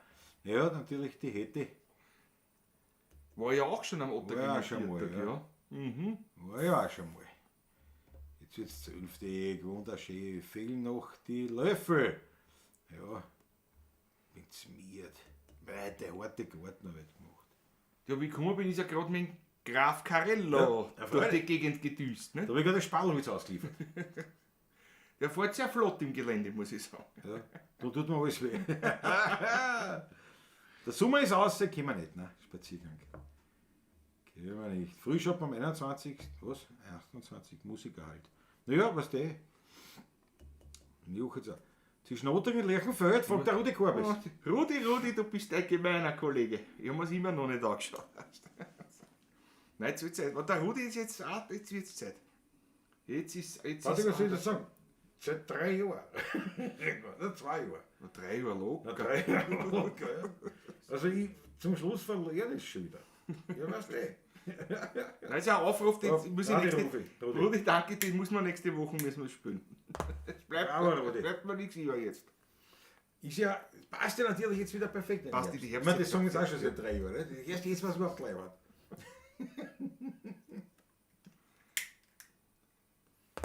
Auf jeden Fall haben wir uns sehr gefreut, dass wir den Uli Slonek getroffen haben. Getroffen haben, Ein ja. bisschen ist er noch in Wien. Und wie gesagt, vielleicht geht es sich sogar aus. Der Kirtag, dass er kommt, das war überhaupt Das eine war Weltklasse. super. Danke, Patrick, für die Weltnummer, sagt der Raffi. Na gut. Bitte gerne. Als Steirer Brettuller natürlich. Polka natürlich, ja. Als Steirer ist er da. Ich kann es auch nicht, sagt der Rudi. Na geh erst, das war was gewesen. Hätte man auch treiben können beim Taschler. Wenn wir spielen. Ja, Das ist ein Aufruf jetzt. Nächste Woche muss da sein. ja, ja. Ist so. Was So, soll ich da machen? kann ich getrost Da und ich kannst kann du- schon. Ich spüre ihn schon seit 3 Jahren. Ich glaube, ich kann ihn schon. Ja. Irgendwas wollte ich noch sagen. Irgendwas, was sicherlich sehr, sehr bereichernd ist. Was bereichert ist dazu ein Schwank aus deinem Leben? Ich mache ein bisschen was. Schaust du aus, Sag, oder? na, der Sturm ist so allein da am Tisch. Ne? Ja. Das geht nicht. Magst du Wasser oder was? Nein, das nicht, aber ein Wo ist bisschen, der Bier? ein bisschen was Festes vielleicht. Ah, das ist eine gute Idee. Ja, was heißt? Brot liegt da, Bredel, was der Messer. Mittlerweile sogar ein Brotmesser, Patrick. Ein Wahnsinn. Habe ich geschenkt gekriegt. Kirtag schaffe ich recht sicher, Uli Slonek. Das ist Bravo! Wild, das hat mich gesagt. Da stehst du ja auf dem Fritzel an. Da stehst du auf dem Fritzel, Grand Senior, Startguss an. Na, was heißt? Na, das ist wieder wild. Herz am Schneiden, Herz am Schneiden. Ich war heute beim Fleischhauer in Kirschlag beim Bührer und habe mich wieder bemüht um ein würdiges Jasal, also Jasal, nur eine Kleinigkeit. Ja, Patrick, ich glaube, das passt schon, da bist du beim 4 dann oder was nicht? Ist nicht viel. Ein Kilo brauchst du nicht, aber ein Kilo, das ist nicht viel, sagt ne. Naja. Eine Zungenwurst gibt's und den Frikanton. Weltklasse. Weltklasse. Bist du oder? Ja. Das schaut gut aus. Das schaut gut aus. Die Renate Rutger war auch in Felden beim Indian Summer. Da schau her. Oh, meine Tante! Ja, der Tante. Die Renate ist noch lustig. Die sehen wir am Otterkringer Kirtag auch. Ja, die kommt auch zum Kirtag. Ne? Ja, der Georg Scheurer kommt ja nicht zum Kirtag, weil er ist ja in Stammersdorf. Oder Strebersdorf. Da schau her. Da schau her. Ein Schlachtplattel Deluxe, was? für den gemütlichen Abend. So, da Das sind dann die Sachen, wo man sagt. Deswegen gehe ich immer sehr gern sehr spät schlafen. Weil dann brauche ich nicht sagen, dass man so spät vom Schlafen gehen nichts mehr essen soll. Und da denke ich mir oft, ich gehe noch nicht schlafen. Ne? Habt ihr zufällige Noten von der Plumpsacket von Franz Micker? Nein, ich nicht. Nein, habe ich nicht. Ja, ich muss halt nachschauen. Wer braucht's denn? Der Rudi Korbis. Nein, Ich schau nach, ich könnte sein. ich tät ja, wenn ich die Frage kriege, in Rudi Korbis fragen. Aber Nein, das. nachdem du mich fragst, nein, leider. Die habe ich nicht. Und schmeckt's? Ja? Ein Traum. Sehr gut. Viel Zungen drinnen. Ich bin geistig müde, weil ich hab da ein bisschen irgendwas mit den Augen, sagen wir so Augensalbe, nicht? Und das strengt irgendwie an. Die Augen. Jetzt habe ich zweimal heute schon genommen, vor Schlafen gehen muss ich es noch mitnehmen. Das ist so wie der Cortison, was gibt es denn da noch? Antibiotika, so ist das. Eine. Und das glaube ich, weil ich merke so richtig, dass ich so augenmiert bin, weißt du, so Nur das reizt da schon. ja, reizt, aber so ein bisschen Ding. Deswegen, ich habe mir gedacht, falls irgendwer sieht, das ist ein Blinzel oder was, stehe nicht unter Drogeneinfluss oder so, außer natürlich Sturm. Aber Die Waffe. der Kirtag wird ein ordentliches Gedränge werden, ja. Also Spaziergang, das wird natürlich mächtig. Und da muss ich noch mal lachen, wie der Landesstrom gemeint hat, reservieren uns ein T-Shirt bei der 10 Marine. Für 80 Leute. Nein, das wird natürlich ein Wahnsinn, ja. Freue mich schon. Die Stipperts erwarten uns auch schon. Natürlich. Freudigst. Natürlich. Das ist ganz klar. Da werden wir natürlich aufplumpsen. Ja. Wie gesagt, am Vortag sind wir da, ja, dann machen wir einen Ausblick auf nächste Woche. Machen wir einen Ausblick auf nächste Woche. Oder Also schon die diese letzte Woche eigentlich. Ja, nee, ja, auf das Freitag Kommende. Pop-Up-Heuriger, Hermanns Strandbar. Richtig? Samstag spielen wir in der Steiermark privat. Dann düse ich sofort in der Nacht nach Otterkring, nächtige bei der Frau Mama, dass ich am Sonntag in der Früh um 11 Uhr fit bin. So ist es. 5 Frühschoppen. Beim Kirtag. Genau. Und ja, aber auch Strandbar Hermann, wenn es wieder Sehr zu passt. empfehlen. Geht der Wird Hitzler. klar. So ein bisschen so, wie sagt man, so Wenn's Anachronismus. Wenn es wieder nicht passt, ist aus, dann spielen wir im Pavillon.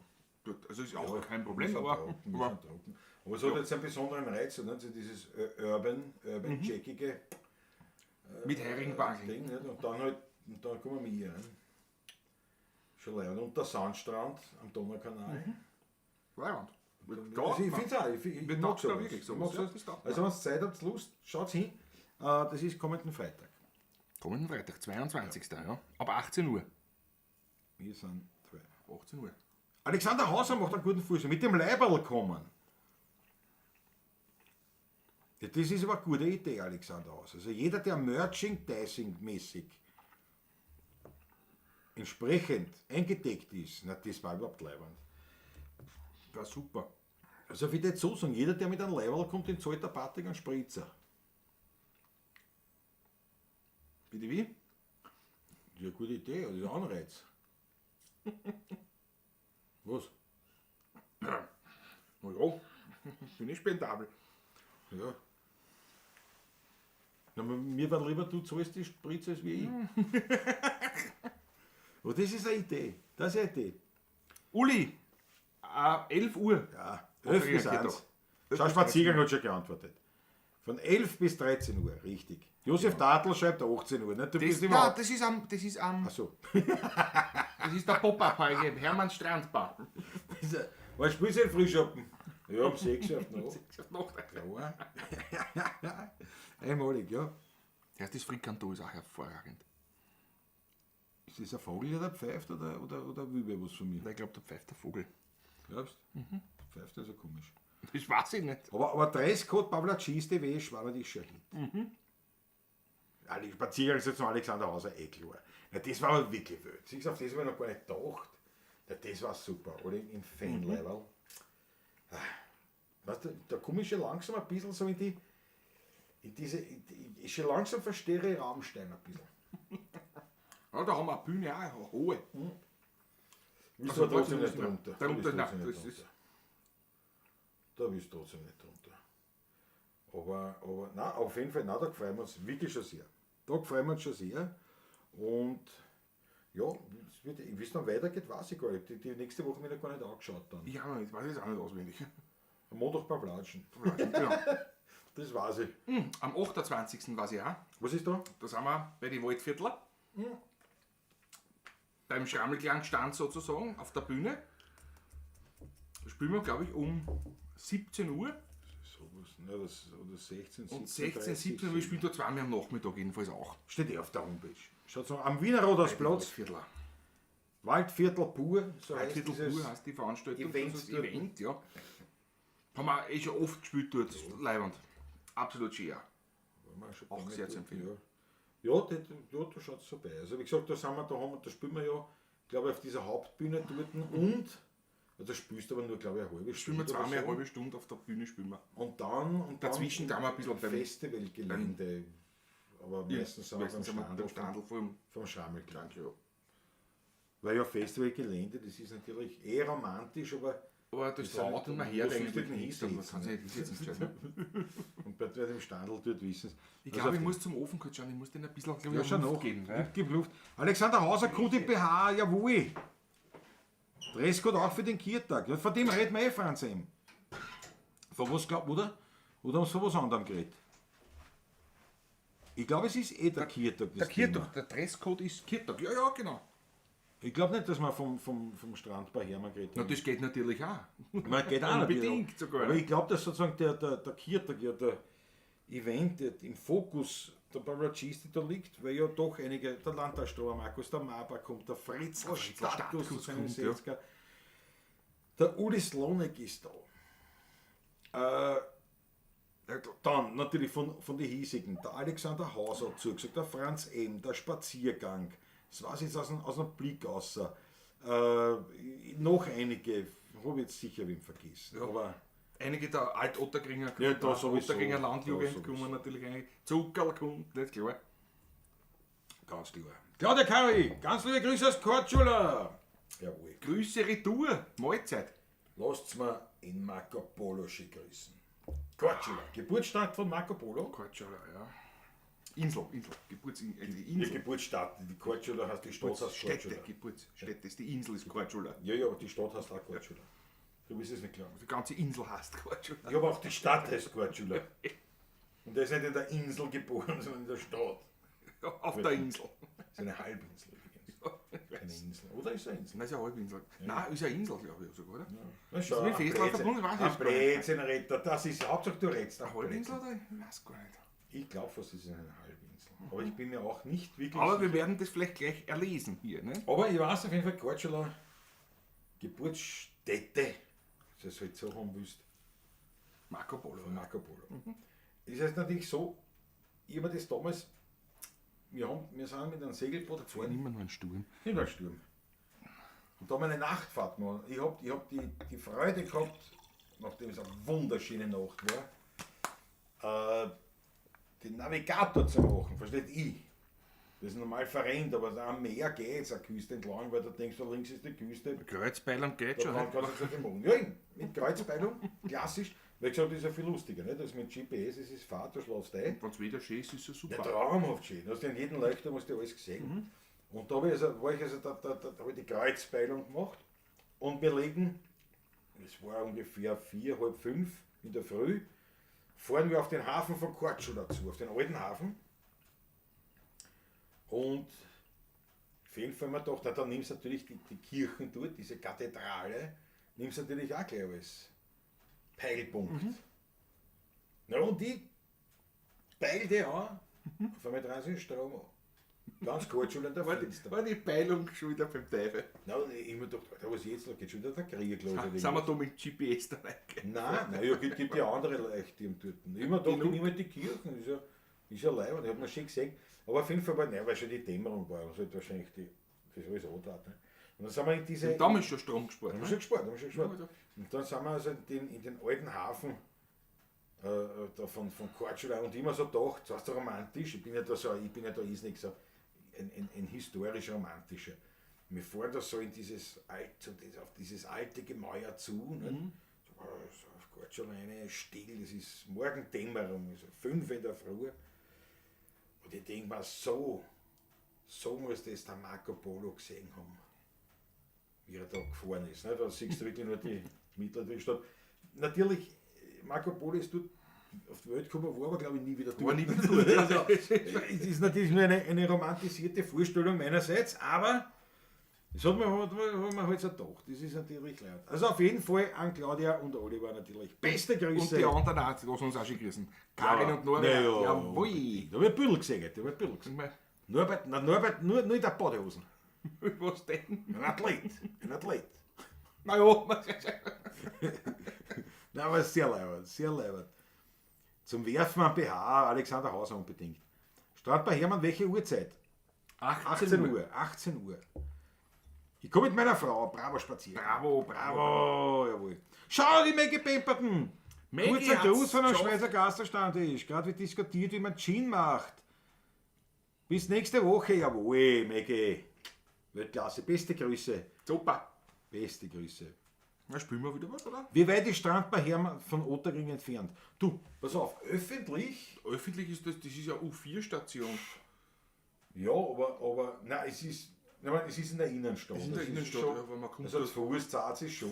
schon, aber Aber öffentlich bist du ziemlich schnell. Das ist quasi am Donaukanal. Das ist am Ring. Aber- Ja, also ja, Donaukanal. Donaukanal, ja. Bei der Urania dort. Bei der Urania in der Nähe, ja, genau. Aber wenn du das Aber wenn du das ins Google eingibst, also, aber es ist vor Ort, das ist, weil von dir weg, ne, was ist mit in einer Stadt, oder mit der U-Bahn ein oder mit der Straßenbahn oder eine? Straßenbahn rein und dann ja. Und dann Ich über weiß den nicht, Ring. wie die Ja, jetzt ich weiß fahren, nicht, ich weiß auch nicht, wie die die jetzt da fahren, öffentlich. Aber Fritzl, das ist relativ. Also, Gut erreichbar. Ja, ich glaube, du bist dort. Also, du warst jetzt ja. Oder so bist du in der Stadt vielleicht an dem Tag auch oder so, und dann ist sowieso Dann war es ja. gleich ums Eck. Also, Aber jetzt bei einem Heirigen, also abgesehen jetzt von Otterkring, aber bei einem Heirigen irgendwo warst du wahrscheinlich nicht schneller. Also, schau, Franz M. sagt 7,8 Kilometer in Fahrzeug. Ja, Frau, Franz, super. ja, aber der Fritzl lässt das Auto stehen auf der Garage, weil Ja. der will ja 2, 3 Achteln trinken oder Krügeln oder. Man weiß es nicht, Oder ein paar Stück spielen wir wieder was eigentlich. Ja, nein, ich bin im Anschlag. Ja, gegessen hätte ich schon.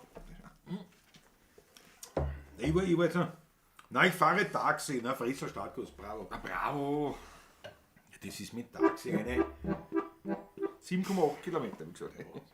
Also weil es nämlich relativ gut liegt. Das ist die gerade eine in die Stadt und dann bist du eigentlich schon fast dort. Der Franz eben schreibt, er ist schon 19 Minuten mit dem Auto, 34 Minuten öffentlich. Ich stell dir das vor. Korčula. Croatia. Was haben wir? Ist ein Wahnsinn heute. Osaka, Osaka, Kroatien, Kroatien, Schweiz, die Schweiz. Thailand. Ist nicht da. Habe ich noch nicht gesehen. Mundra habe ich noch nicht Mundra ist gesehen. noch nicht da heute. Mundra habe ich Nein, nicht gesehen. Doch nicht. Aber ich meine, Eibestall, Summerauer, Eibestall. Sumsis, jawohl. das ist toll. Nicht zu vergessen natürlich. Na, wie heißt's? Fritzl. Wie heißt es bei dir? Ja, Fritzl, wie heißt das bei Ja, dir? bitte. Du hast vorher erst noch geschrieben, wie viel Grad das dort hat. Ja, Ist mir jetzt. Weiß ich nicht. Mir jetzt nicht eingefallen. Ist mir nicht eingefallen. Kaiserstuhl, Peter Brachtl. Was ist dort wieder? Stationlinie 1. Achso, Linie 1 bei der Urania. Also mein Answer, ich verstehe. Ja. Nein, vor dem ein Taxi, ist eh gescheiter. Das eine sagt Strandbar Hermann. Für die. Peter Brachtl, was ist Kaiserstuhl? Was ist ein Kaiserstuhl? Kaiserstuhl. In Korčula? Das ist was anderes. Ja, nicht. So. Ja, Fässer, was legen wir noch? Was haben wir schon lange nicht gespielt? Was haben wir schon lange nicht Was gespielt? wir schon lange nicht gespielt haben? Ist ja schon was wir lange nicht gespielt haben. Fällt mir nichts ein.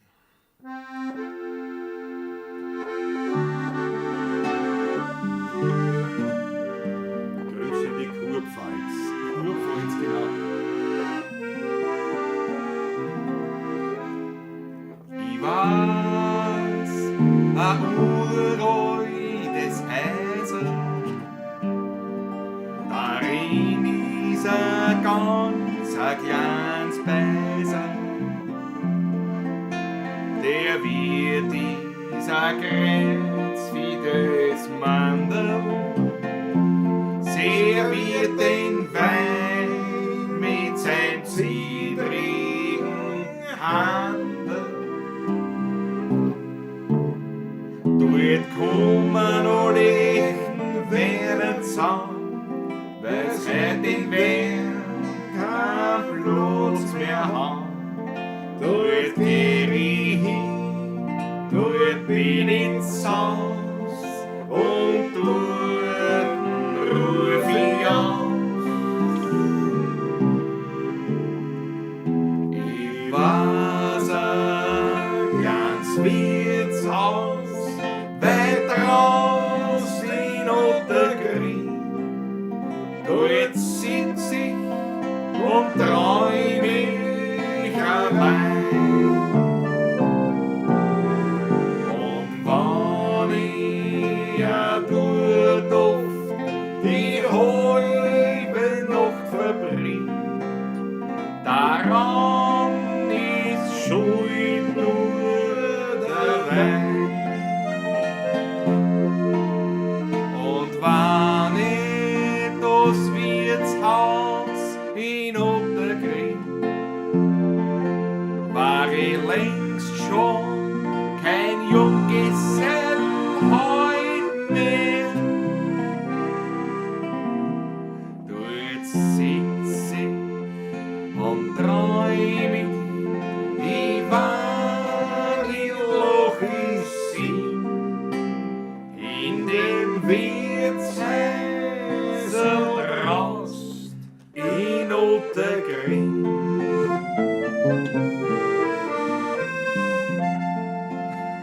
So was ich selber überholt. So kann man's auch sagen.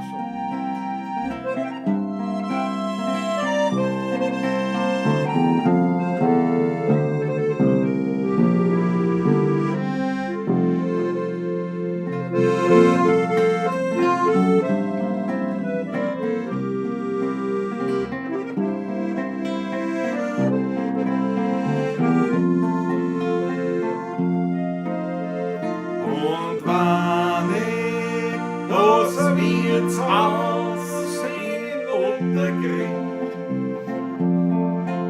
war ich längst schon kein Junggesell heute mehr. Dort sitz ich und träum ich wann ich loch ich sing in dem Wirtshäusl Rost in Ottergring. Heut Ottergring gewohnt, vor circa 50 Jahren, eine Ortschaft mit ganz kleinen Gassen. Das Kircherl war klein, der Brunnen aus Stein, der Wein, der ist kaum worden von Fassel.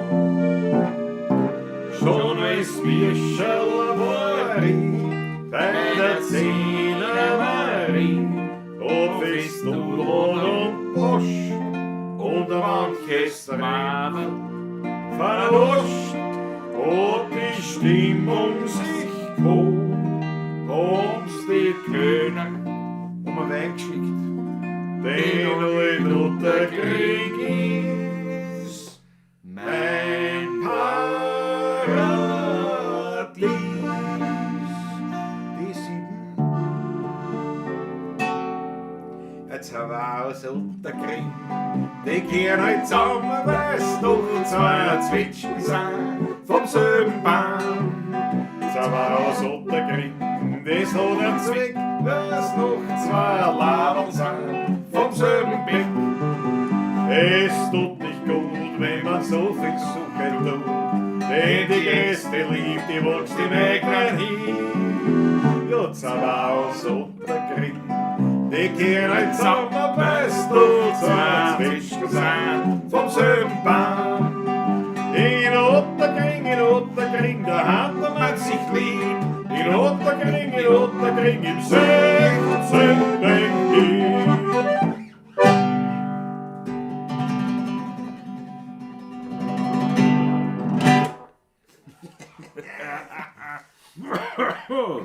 Einmalig, oder? Einmalig, die Achteln fallen rein. Echt gefällt. Das gefällt mir.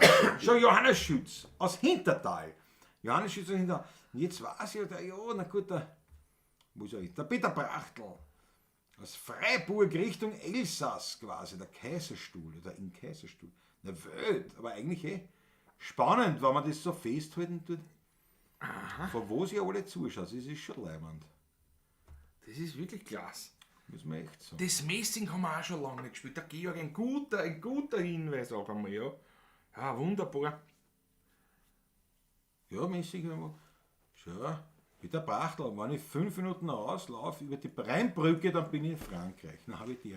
Bist du, aber da musst du aber auch in der Fetten Da aufpassen. musst du aber aufpassen erst. Einmal falsch abbiegen, verstehst kein Wort mehr. Nicht? Das ist, schau mal zum Ofen. Wo willst du ein bisschen herumsitzt, auf einmal schon in einem Häfen, wo du die Wörter nicht verstehst. In der Ausnüchterungszelle. Kaiserstuhl ist das Baserer Deutschlands. Na schau. Sagt der Matthias Gerold. Ulis Ronik hat die Achleine, das ist leibend. Das ist immer gut. Das ist leibend. Jetzt raucht er schon wieder So, an. ja, wie gut man nicht rauchen. Dann rauche ich mir eine an. Ne? Ja, ich bin körperlich müde. Oder ist es der Sturm? Spielt Nein, ein Sturm so? Nein. Ja, der hat schon ein bisschen, aber darum halte ich mich so zurück. Du hast jetzt so gesagt? Zum Glück muss ich mir nicht zugehen. Soll ich schon wieder? Jawohl. Jawohl. Oder ich brauche Wasser, aber das ist so süß. Da muss man irgendwann so ein Wasser dazu trinken. Bitteschön. Das haben wir gesehen, jetzt da beim Meißner in Weidlingen, Klosterneuburg. Habe ich wirklich noch nie gesehen, das erste Mal in meinem Leben. Sturm gespritzt. Dankeschön. Ich habe aber keinen gespritzten Sturm drum. Nein, ja nicht, aber Nur pur drum. ja. Aber habe ich noch nie gesehen. Grundsätzlich die Idee nicht schlecht. Ja, mach doch, die Idee ist nicht schlecht, aber drüber traut habe ich mir auch nicht. Kleiner Stravanz habt ihr auch schon lange nicht mehr gespielt. Oh, den haben wir letztes Mal gespielt. Wie geht da? Bist du sicher? Nicht da in der Klause, sondern in Naja, halt. ja. Ein paar Platschen mittlerweile mit Stravanzer gespielt. Letztes oder vorletztes Mal? Ja. Stravanzer. Aber können wir gerne machen. Rudi Lux geht immer. Stravanzer kann mich gar nicht erinnern. Wo ist der? In Elsass reden sie ja Deutsch. Ja, stimmt. Das stimmt natürlich. Na gut, machen wir halt das Messi. Machen wir das Messi. Das ist sonst auch nicht angerastet. Ja, weil du hast das in der Ich habe es Hand. nur in der Hand. Ich hab noch Ja, was, du musst hält sie in der ja, Hand. und ein was hast du mir eingeschickt? Die dankt dir recht narrisch. Ne? Und, Du hast gesagt, du musst da mehr Wasser jetzt dazwischen die werfen. mir auch, das ist ja logisch, dass bitte das ja um- nicht ein entweder oder Ich ist. bitte um präzise Ja, Angaben, mein was willst du, Lieber. wenn ich, es gibt 2 Getränke und ich sage, ich gib mir Wasser, dann heißt das ja nicht, ich will nur Wasser. Wasser nicht. Manchmal stößt du wirklich so blöd.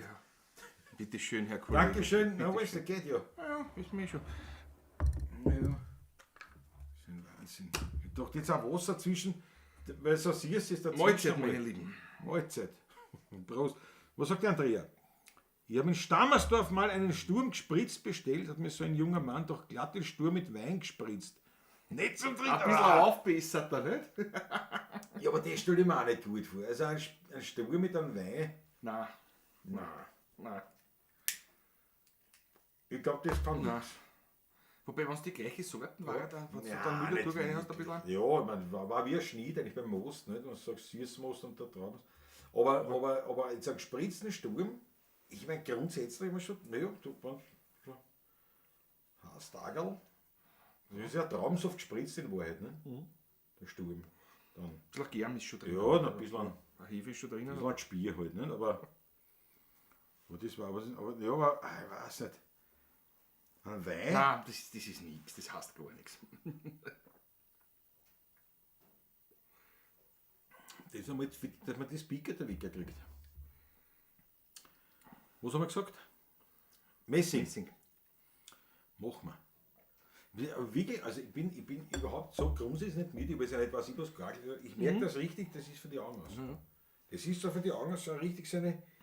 Ich war voll da, ich hätte aber am liebsten die ganze Zeit die Augen zu haben. Kennen Sie das? Nein, aber. Weißt du, Kenn ich nicht, ich bin nein. jetzt nicht mit, ich sage, ich bin so mit einmal schlafen, ich sage, ich hätte Ja, am ist liebsten jetzt einfach nur da sitzen und die Augen zu haben. Weil das so. Jawohl, Michael Unger. Was haben wir? Sturm und Federweißer ist das gleiche. Federweißer sagen sie in Deutschland, in gewissen Gegenden. Bei uns sagt man es gar nicht. Also da sagt man wirklich nur Sturm. Und dann der Staubige. Das ist, wenn er durchgegoren ist bereits der Wein. Aber noch nicht filtriert ist. Ab und zu ein Glasl ist auch nicht schlecht, kostet ich ganz gern immer. Aber ich reiß mich nicht so drum eigentlich. Nein, ich bin auch nicht. Kosten, weil es interessant ist, wenn du vom Most über den Sturm, über den Staubigen, was die verschiedenen Sorten dann kosten kannst, dann ein Fassel, das ist schon hochinteressant, wie sich sowas entwickelt. Ich freue mich schon drauf. Das war einmal so schön, wie wir da mal der Röschenkeller einmal beim Weinlesen mit waren und da komplett den Wein durchgekostet haben. Also die Trauben geerntet, Trauben gegessen schon, die Trauben gegessen, in Soft. dann haben wir in Soft gekriegt, von die wir gelesen haben. Ja. Also und dann haben wir ein bisschen später einen Sturm verkostet, dann den Staubigen Staubigen und den fertigen Wein. und dann den Wein. Von der, was wir gelesen haben. Es war halt dann nichts mehr da. Nicht? Weil, natürlich, so geht's nicht. Bei uns neuer Wein. Ja, bei uns ist der alte Wein und dann der neue Wein ist bei uns der Heurige. Der Heurige dann, ja. Wo ja auch der Heurige herkommt. Ja. Ist dasselbe gemeint? Wie beim Habibi, ja genau. Habibi und Havara. Und Havara, ja. Also bitteschön, Herr Professor.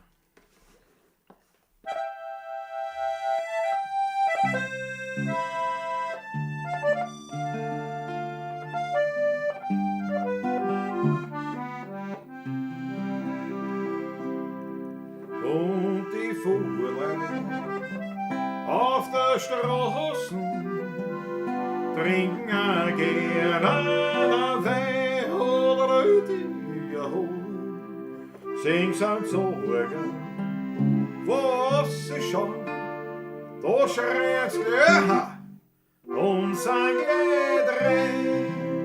Sing's an Sorgen, was sie schon, da schreit's Gehör und sang Gedreh. Ja, wann das Missing schön ganzt und wann der Handliche tanzt, wann der Sodliche schreit, dann ist auf der nimmer weiß.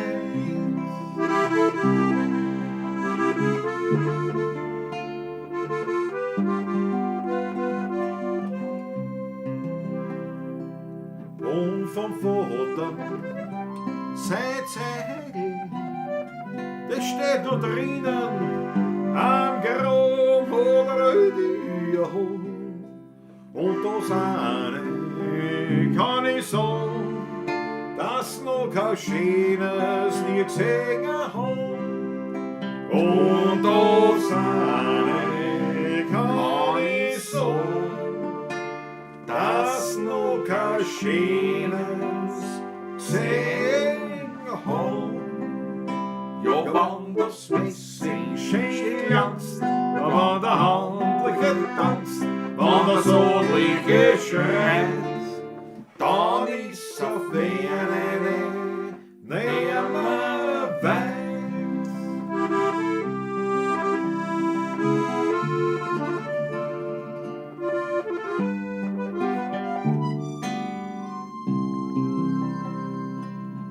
Und da war nie einmal gespielt, dass mit Fies mehr Madern oder Rödiger holt. Da muss das letzte Gradl her, damit die Rosen an Hoben holt. Da muss das letzte damit die Rosinen hoben hom. Ja, wann das Messing schön glanzt und wann der Handliche tanzt, wann das Adlige schreit, dann ist auf Ferne immer weit. Ja, wann das Messing schön glanzt und wann der Handliche tanzt, wann das Adlige schreit, dann ist auf Ferne nimmer weit.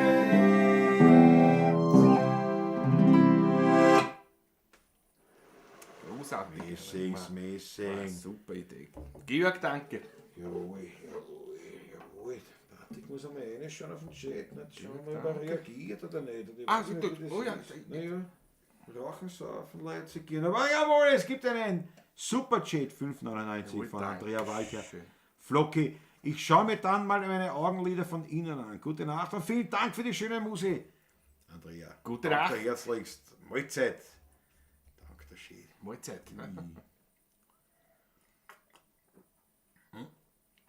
Und das ist natürlich auch ein guter Hinweis für mich, darauf hinzuweisen, meine lieben Freunde, muss man schauen, wo es Die Hochteln fallen rein. Das gefällt mir. Hochtel von einem. Super, danke euch. So, da ist eine Schau. Schmattes für die Musik. Wir bitten euch herzlichst, haut was eine in den virtuellen Hut. Ein paar Netsch, ein Obolus. Es können auch schöne Summen sein. Können auch. Nein, es können eigentlich nur Summen sein. weil Das Das kann sein. eine gute Überweisung. Gut, geht kannst nicht, schwer. ja. Sagt so gut, haut es eine. Gott, Für die Musik. Gerade die Goldblomben kannst du reindrucken, ja, jetzt wird's nur. Schwierig. Das ist schwierig. Die Möglichkeit in den virtuellen Hut was reinzuschmeißen, ob es natürlich über PayPal, über Wäre eine leibend. ganz schlichte Überweisung, über einen Superchat, wie es die Andrea gemacht hat. Ja. Ja, und live könnt ihr es uns auch geben. Haben wir auch schon. Bei der Cheesesteak hat gesagt, ich Sicherheit da und dort und dann haben sie rausgekriegt. Die Wirklich wahr. quasi ein Opulus für die letzten paar Mal. Sehr leibend. Also ich danke euch herzlichst für euren Zuspruch pekuniärer Art und Weise fürs Wiener Lied für euch. Danke schön. Josef Dattl, schau, sehr schöne Musik. Vielen Dank. Ja, die Achtel von wirklich. Danke den Metallurgen. Bravo Georg Scheurer. Ich habe die Musik genossen und höre mit Eifer, das ist die Schrift so klein, habe sie übersehen. Peter Brachtel. Achso, von Ding. Was ist da? Whitegate. Hippo character repeatedly points to the streamer while chanting, oder chanting, sagt man. Geht gut. Was heißt geht gut? Kann man das, weißt du das? Geht gut? Geht gut. Ist ja wurscht. Whitegate. Herzlichen Dank. Dankeschön. Ich bin schon Sofort ein Schluck auf die. Das ist ganz klar. Danke schön, Whitegate.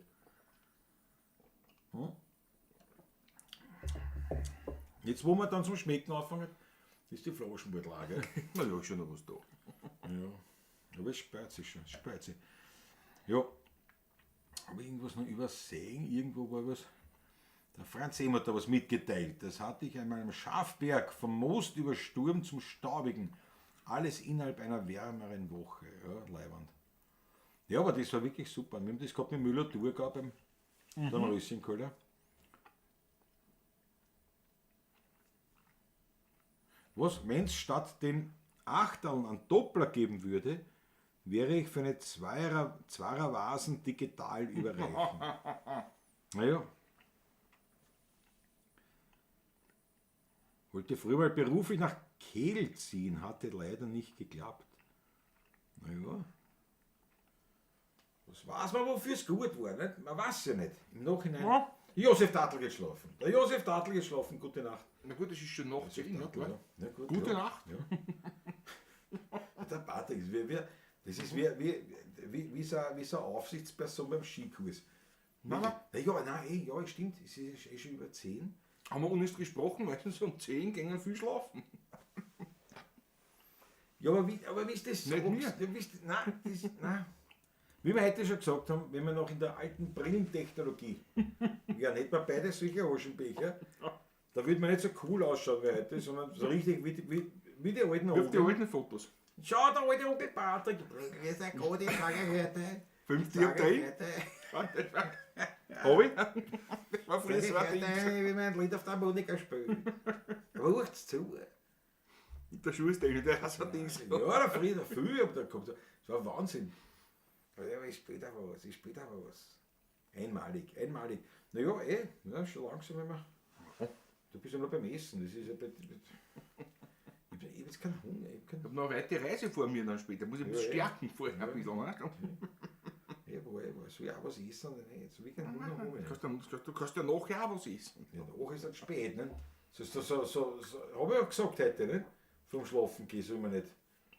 Ne? Du willst ja noch nicht schlafen gehen. Ne? Das nicht, aber es rückt dann immer näher, nicht? Und jetzt da war es noch quasi ja. Nachmittags lassen.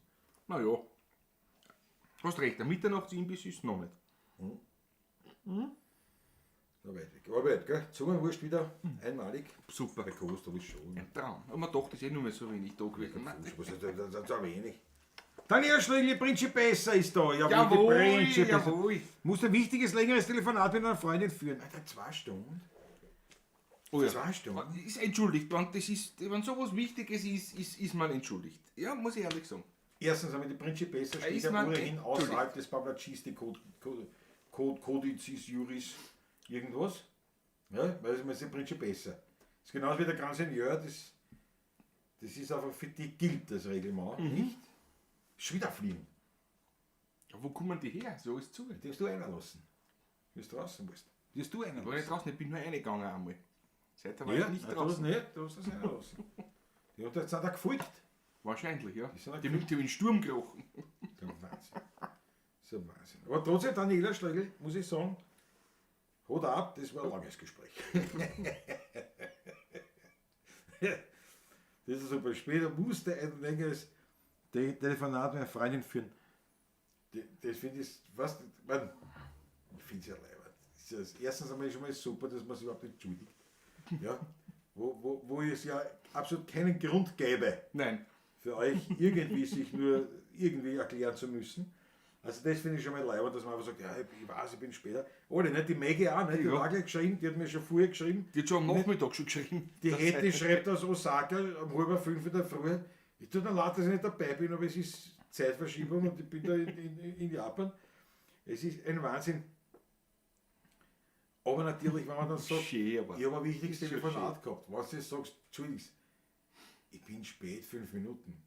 Ich habe noch wichtiges Telefonat gehabt. Aber 2 Stunden. Das war mit einer Freundin. Das kann dauern. Nicht? Ja, es ist richtig und wichtig. Aber ich finde es trotzdem leibend. Das kann eigentlich nur wirklich, und da sind wir beim Klischee Deluxe drinnen, das kann nur bei einer Frau sein, ne? Oder? Gibt es Männer auch so? Die so Wie viel der Daniela schon telefonieren? schreibt, ja, es war auch Redebedarf. Ne? Das Naja, war immer nein, da. das ist wahrscheinlich. Oh ja, gibt es bei Männern auch ab und zu. Aber nicht so häufig. Aber gibt's Aber, auch nein, bei mir, aber es ist schon der Klassiker, Der oder? Da sind wir schon Klassiker. bei klassisch Klischee, die Frau. Wenn man der Mann sagt, Entschuldigung, ich habe ein Telefonat noch gehabt, ich bin ein bisschen spät, dann geht es um 5 Minuten.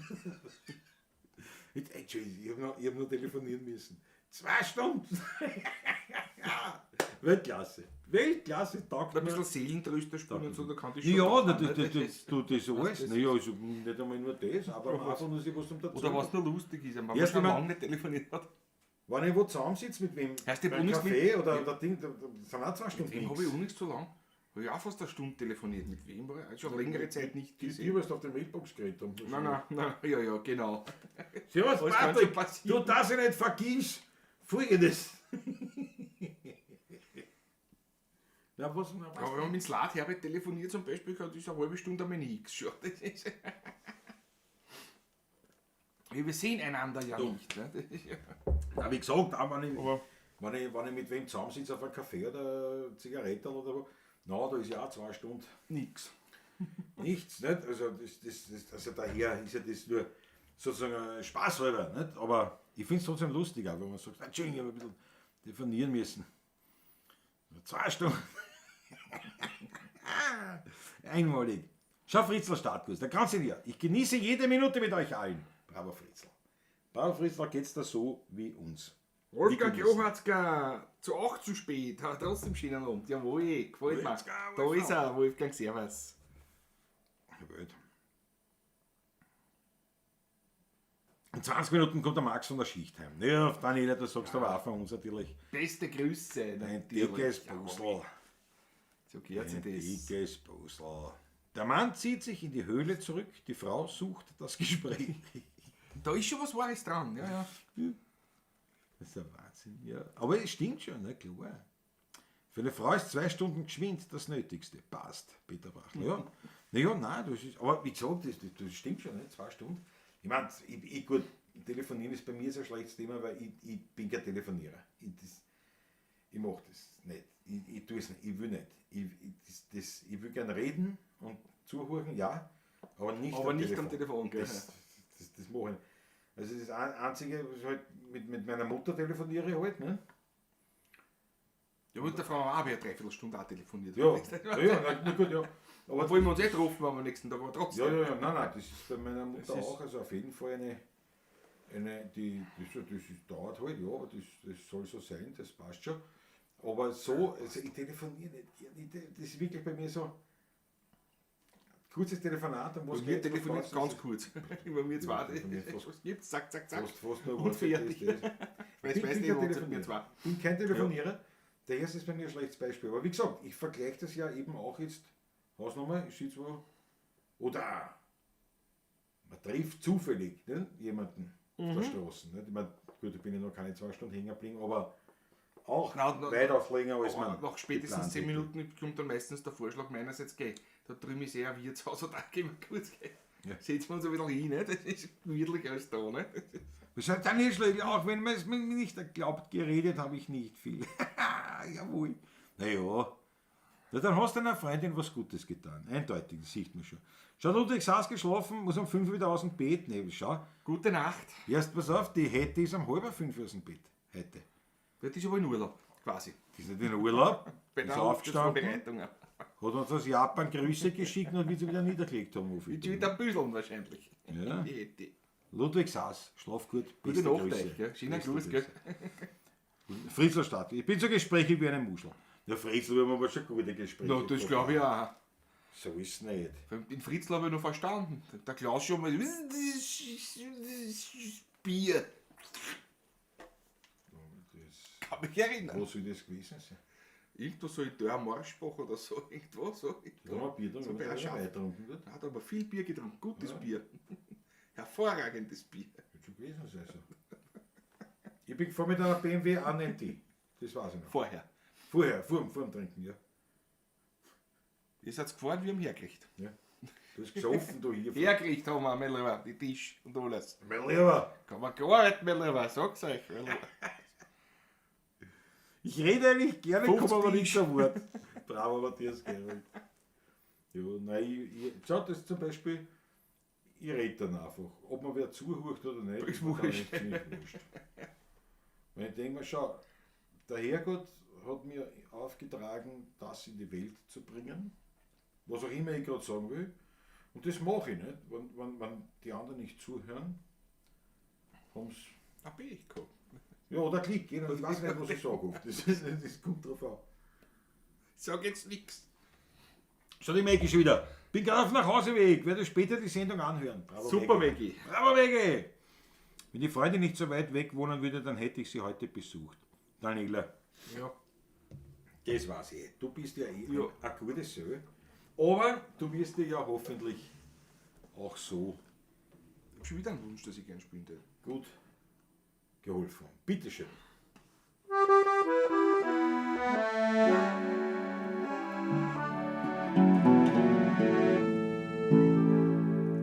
Was aufs Handy vergisst, weil daheim niemand ist, stützt dein Kopf in die Hände, denk an deine 4 Wände, wo der Herrgott im Winkel auf die Ober schaut, jedes Bild an der Wand ist dir lieb und vertraut.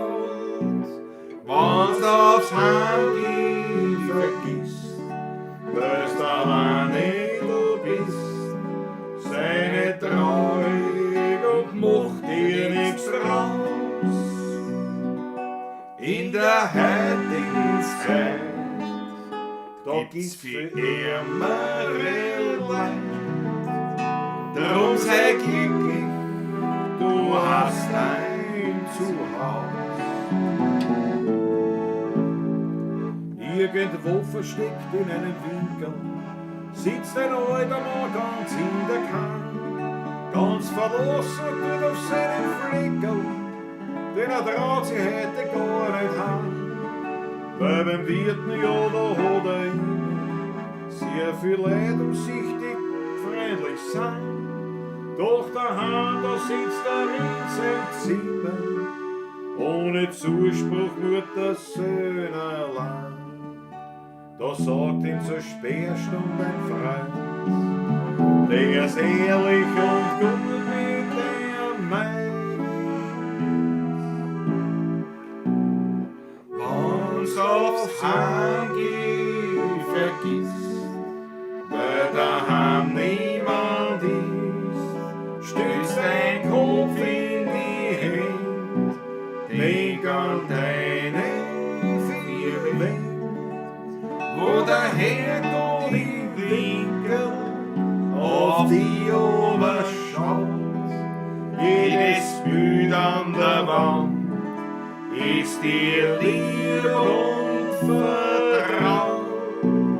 Wenn's aufs Heimgehen vergisst, weil's allein du bist, sei nicht traurig und mach dir nichts draus. In der heutigen Zeit, da gibt's viel ärmere Leute. Drum sei glücklich, du hast ein Zuhause. Kinder, fühlst die Jasel an, der weiß, was morgen ist. Trink mal Ex, was liegt schon dran? Was ist gewiss? Ein schnackiges Bussel von meinem Schatz. Was braucht das Mensch noch mehr? Was kümmert uns, was morgen ist? Bringt's noch ein Liter her? Was kümmert uns, was morgen ist? Bringt's noch 12 Liter her? Jawohl, so schauen wir aus. Stadelmeier Gruppe in Rheinkultur. Jawohl. Haben wir schon lange Das ist gespielt? schön. Ja, Haben wir schon lange gespielt? Oh, streng nicht fast ein bisschen. aber nur fast, aber nur fast. Die Flasche auf dem Tisch sieht übergroß aus. Naja, das ist ein Doppler. ist ein Doppler, ein Laterne, Meg ist ein Doppler. Doppel, ja. Ja. Was lustig. Bist du zu Hause, Maggie? Muss ich gleich noch Zungenwurst essen. Weißt du? Ja, da. Der Mensch hat 2 Ohren und einen Mund. Gibt's bestimmt einen Grund. Peter Prachtl. Na schau, philosophisch. Philosophische Ergüsse. So, die Liederswahl ist heute mehr als Weltklasse. Peter Prachtl, ich danke vielmals. Dankeschön, sag ich, mein Lieber. Das gefreut mich, wenn es euch gefällt, schon die Achteln. Ich kenne jetzt von meiner Freundin ein Kurzgespräch, dann kommen etliche Themenwechsel, wo ich eine Stunde durch Ja sage, dann kommt eine Fangfrage und ich bin der Teschek. Wo ich eine Stunde in einer Tour Ja sage, dann kommt die Fang. Ja. Das kann man vorstellen. Der Rodi gehabt, der kann besser. Rodolfo kann besser. Wann sind die Achteln? Ist jetzt 10. Susanne Moser! Hätte euch heute gerade übersehen, war nicht zu Hause, muss man das Ganze auch später ansehen. Super, Susanne. Auf jeden Fall freut es mich, dass du eine schreibst. Das ist wichtig. Betrachte gerade die Belegung der Schrammelharmonika. Wie spielt man da die Tonleiter? Fragt der Spaziergang. Kurze, Kann ich mal eine heute da so schwer zeigen, das sieht man da jetzt ja Du, da können übrigens alle das nicht interessieren. Aber das, Tonleiter. Kerzen. Chromatische Tonleiter.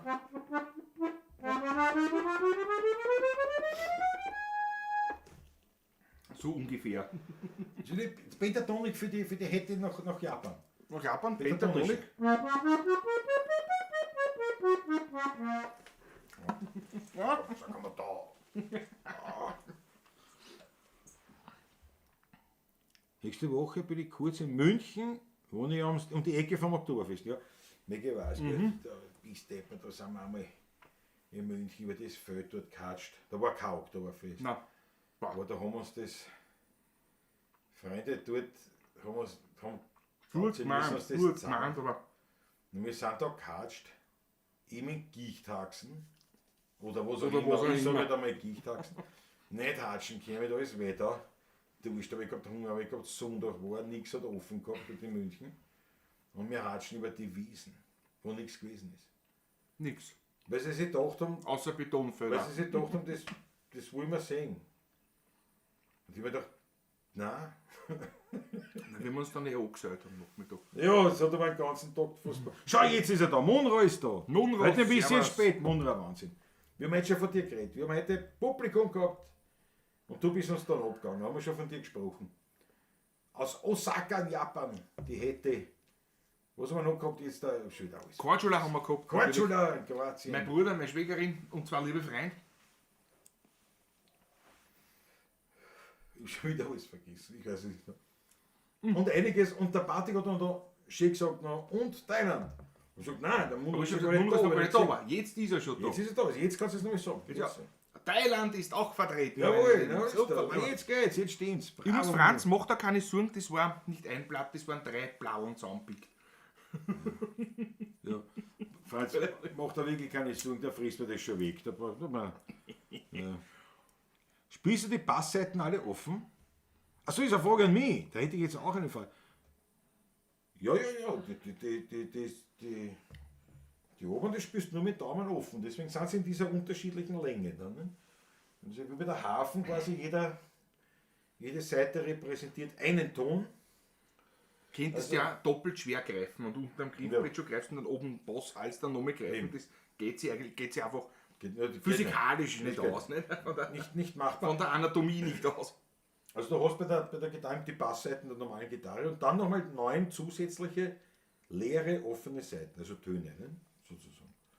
Das hoffe ich, damit habe ich es beantwortet. Sind alle offen. Die kannst du gar nicht, also die sind ja gar nicht möglich zu greifen, weil das Griffbrett, das ist ja kein Griffbrett, sondern nur der Hals, dass er eben die Spannung trägt. Na gut, in Franz Brandwehr kommt das Otterkring, den haben wir ja gar nicht extra jetzt da erwähnt. Weil ja, Franz Brandwehr kommt ja auch zum Kirtag, gell? Ich glaube schon, oder? Kommst du auch zum Kirtag? Schau, Wolfgang Kowatzka, 10 € sind unterwegs. Ja, du bist natürlich ein Weltbursch. Wahnsinn. Bist natürlich ein Weltbursch. Ich danke dafür vielmals. Da habe ich gleich nochmal, auch für alle anderen lieben Freunde, heute da eine.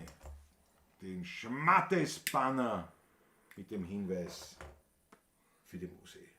Danke euch schön. Und Danke, und danke, hauen schon wieder danke. raus, ja, weil ihr findet die Informationen ohnehin auch auf der Homepage, aber auch unter dem Video in der Beschreibung. Peter Brachtl, ja, danke. Also scheinbar habe ich es beantwortet, wie es ist. Aber es ist halt, es ist ein tolles Instrument, aber eigentlich, also für einen Gitarristen ist es dann nicht so zuwider, weil er ja mit dem Daumen, ich meine, der Daumen geht halt weiter weg, gell, nicht? Aber grundsätzlich von der Urbewegung, dass du sagst, ich spiele mit dem Daumen im Bass und mit dem Rest, nicht, das andere und ich wechsle mit dem Bass. Das ist für einen Gitarristen keine unnatürliche Bewegung, Ja, klar. dass er dann halt, da muss er halt runtergehen. Nicht? Also, ja, das ist halt woanders hin, aber diese rhythmische Bewegung quasi im Bass zu spielen, dann, ne, das ist daher gar nicht einmal so schwer dann für einen Gitarristen. Sagt er. Sag ich. Ich meine, üben musst du schon. Nicht? Ne, üben muss man alles. Nicht? Aber, es ist ja, aber üben kann man nur was man versteht. Nicht? Sagen wir nicht? Das ist, Immer zuerst einmal verstehen. ja, und dann musst du üben. Das ist Du musst üben, ja. Also es ist in der Theorie, würde ich jetzt sagen, träume wirklich sagen, in der Theorie würde ich wahrscheinlich jedes westliche Instrument grammatisch, ich muss jetzt dazu sagen, das andere Ja. auch müssen wir heute noch anschauen, dann, aber aus jetzigen Stand würde ich wahrscheinlich jedes einzelne existierende Instrument der westlichen Musik Ja. und das auf chromatischer Tonleiter basiert, oder chromatischen Tonart basiert, würde ich lernen können, Ja. wenn ich so. wollte. Wenn ich wollte, ja, genau. Das bin ich sicher. Der Knackpunkt ist, was du nicht willst, Wühle. dann nicht. Genau so ist es. Genau so ist es. Weil die üben musst du das dann schon. Also vor allem dann natürlich bei Instrumenten, wo es ja um verschiedene so, Trompeten. Nicht? Da geht es ja nicht nur darum, Ventile zu drücken wie beim Klavier oder was, nicht? Also eine Taste oder sowas, sondern da musst du ja auch einen Ansatz mit den Lippen, da musst du einen anderen Zustand Und Lippe, Zunge Ja. und so weiter. Mundraum, kommt ja alles. Ist ja, Ja. das muss man nur üben. Das erfordert dann sowieso mehr Übung. Aber ich sage jetzt mal theoretisch, würde ich sagen, nein, alles klar, ich weiß, um was es geht. Muss ich das System, wenn man es nicht gleich weiß, das kannst du googeln, schaust, wie funktioniert es grundsätzlich, wie komme ich von einem Ton auf den nächsten und wieder zurück. Und das war es eigentlich. Ne? Also wie ich immer gesagt habe bei der Gitarre, du musst nur zur richtigen Zeit die richtige Seite am richtigen Ort drücken und anzupfen. Mehr ist es nicht. Im Prinzip ist es. Im Prinzip war es das, ja. Ne? Das ist natürlich, ja, das geht ja nicht schnell. Ne? Das ist, Bei einem schneller, beim anderen braucht es länger. naja, das ist, wenn einer Autofahren lernt, naja, das ist auch, aber Bremsen, Kuppeln, Gas geben, Schalten, alles ja, gut. das Blinken, und der, Scheinwischer. der denkt sich auch vielleicht am Anfang, Ja. nicht? Nein, Scheinwischer habe ich gleich können. Das war das Erste, was ich können habe. Vorher fahren wir im Auto und ich.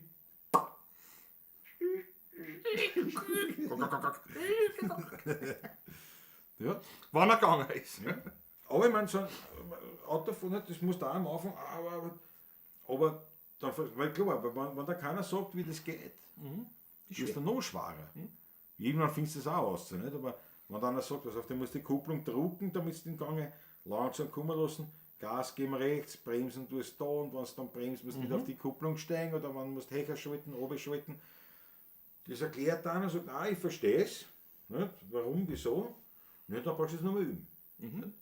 Also du bist ja nicht in die Vorschule gegangen, Genau. was ich am 3. Tag und hast mich gefragt, hast, nochmal, für was sind jetzt nochmal die 4 Raffen da? Das ist nicht, du sagst ja, ich verstehe es ja nicht, jetzt geht es ja nur mehr um die Praxis und um die Gesetze. So, freue mich schon auf Sonntag, Montag auch gleich freigenommen. Bravo Franz Brandwehr, na das wieder da was. Da können wir die wieder auflesen. Ja. Munro, genau, es gibt nicht viele, die morgens um 3:25 Uhr wach sind und YouTube schauen. Und ja. Ihr habt komische Zeiten, ja Munro, da müssen wir uns wirklich entschuldigen. Wir sind nicht ausgerichtet, wir sind wirklich nicht ausgerichtet auf Thailand. Aber die hätte eben nicht, die hätte, Ja. hat sich vorher gemeldet, hat gesagt, bei uns ist gerade 4:35 Uhr oder so. 4:21 oder so Oder etwas. so Ja, irgendwas. ja. In Osaka. Und sie ist gerade in Japan, weil der Bur heiratet. Und da hat sie hat nur kurz reingeschaut und Servus gesagt. Ja, aber Mondro, ja, das ist aber jetzt eher mal wieder überfällig. Liebe Pablo Schiestingers, das ist überfällig, dass wir wieder mal dem Mondro ein ordentliches Liebesstessel geben, indem wir ihm umhauen eine Orgien rote Achteln, für das, dass er da wirklich in der Früh mal aus Thailand zuschaut und sich das gibt und immer wieder mal mitkommentiert, was mich ja auch gefreut. Und ja, lass man hochleben. Ja, absolut. Lass man hochleben. Hat seine rote Achteln und Party geht jetzt sagen, wir spielen, was spielen wir? Die D-Tanz. Die D-Tanz. ja. Ja, Spaziergang stimmt nicht. Jimmy Page greift auf beiden Hälsen 6 Seiten und 12 Seiten. Nein, stimmt nicht. Nicht gleichzeitig. Er spielt Weil- entweder auf der 12er Genau. Gitarre oder auf der 6er Gitarre. Es sind 2 Gitarren, Es die sind er zwei umgehängt Gitarren hat auf auf gut Deutsch, aber wenn es in einer ist. Und er spielt entweder die eine oder die andere. Das Gipsmodell, ich weiß, darum ist schon viel darauf angeredet. Und gesagt, ja, der hat auch die 12-seitige und die spielt beide. Nein. Er kann nur entweder oder Das spielen. geht ganz anders gar nicht. Geht nicht anders, ja. Spiele beides. Bass und Gitarre, aber reichen 9 Töne. Naja, das sind ja Das nicht nur F, 9. Fis und G nimmst du, kannst du jetzt Genau. F und Fis nimmst du von unten noch. Genau, du hast ja die E-Seite der Gitarre auch noch. Nicht? Das Genau. ist ja nicht, das heißt ja nicht, dass nur diese Seiten die Bassseiten sind. Du hast ja auf der Gitarre auch nochmal Bassseiten. Nicht? Mit die kannst, also du kriegst schon alles zusammen. Ja? Man spielt eher nicht in Cis oder Fis und so weiter. Ja. Aber das Cis hast du ja auf den Kontraseiten drauf, die geht ja chromatisch weg. Die Kontraseiten sind chromatisch, also das E ist die Bassseite, die tiefste auf der normalen 6er Gitarre und fängt dann die Kontra, fängt mit S an und geht dann chromatisch aber bis zum G. Genau. In meinem Fall habe ich umgestimmt. Die letzten zwei, ja. Die letzten zwei. Da habe ich dann ein A, G. ein G und ein F. Aber eben ja, weil ein tiefes Ass brauche ich nicht unbedingt. Und der Ass, wann ich es brauche, habe ich es ja auf der E-Seite. Ich weiß, hatte mal auch sowas ausgeborgt, ja. Speziell, aber das sind immer so Sachen, zum Beispiel diese Gitarren, die sind natürlich ein Hinguck, ist eine Show. Aber die haben sich natürlich auch nicht durchgesetzt. So schwer ist drum. Schwer, unnötig zum Spielen. Unten musst du zugreifen, auf der Solo-Gitarre noch dazu, musst du zugreifen, auf der, nicht, weil ich glaube die 12 ist oben gewesen. Die 12 oben, ja. Die 12 ist oben, da bist du wieder so. Ja, das sind alle, ist halt für die Show, sind diese Geschichten. Ne? Aber ich weiß, weil mir doch einige im Laufe der Jahre, Jahrzehnte im Auge haben gesagt, ja, der spielt ja auf beiden. Nein, er hat zwei Gitarren auf einer, ja. Er hat einfach quasi zwei Gitarren umgehängt und spielt auf einer nach der anderen. Na gut, wir machen für den Mundro, die 8 sind schon reingefahren. Jawohl. Für den Mundro ein Schrammler. Die D-Tanz von Johann Schrammel. Haben wir aber noch einen Schluck auch noch eine. Bitte dann. Hat er sich verdient um die Uhrzeit. Das hat er sich verdient.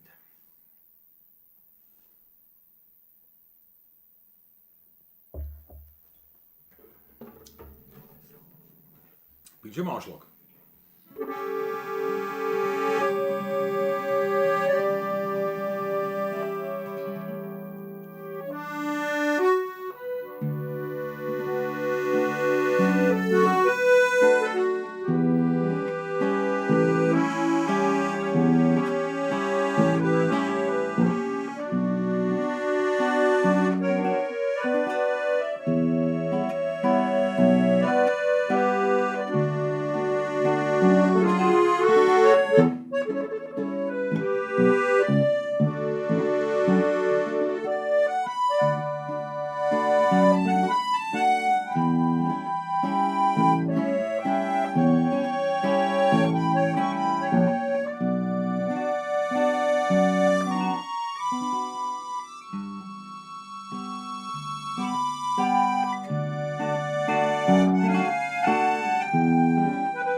Herrlich zum Spielen, das Stück. Wunderbar realisiert, wunderbar. Ich danke schön. Wunderbar. Wunderbar.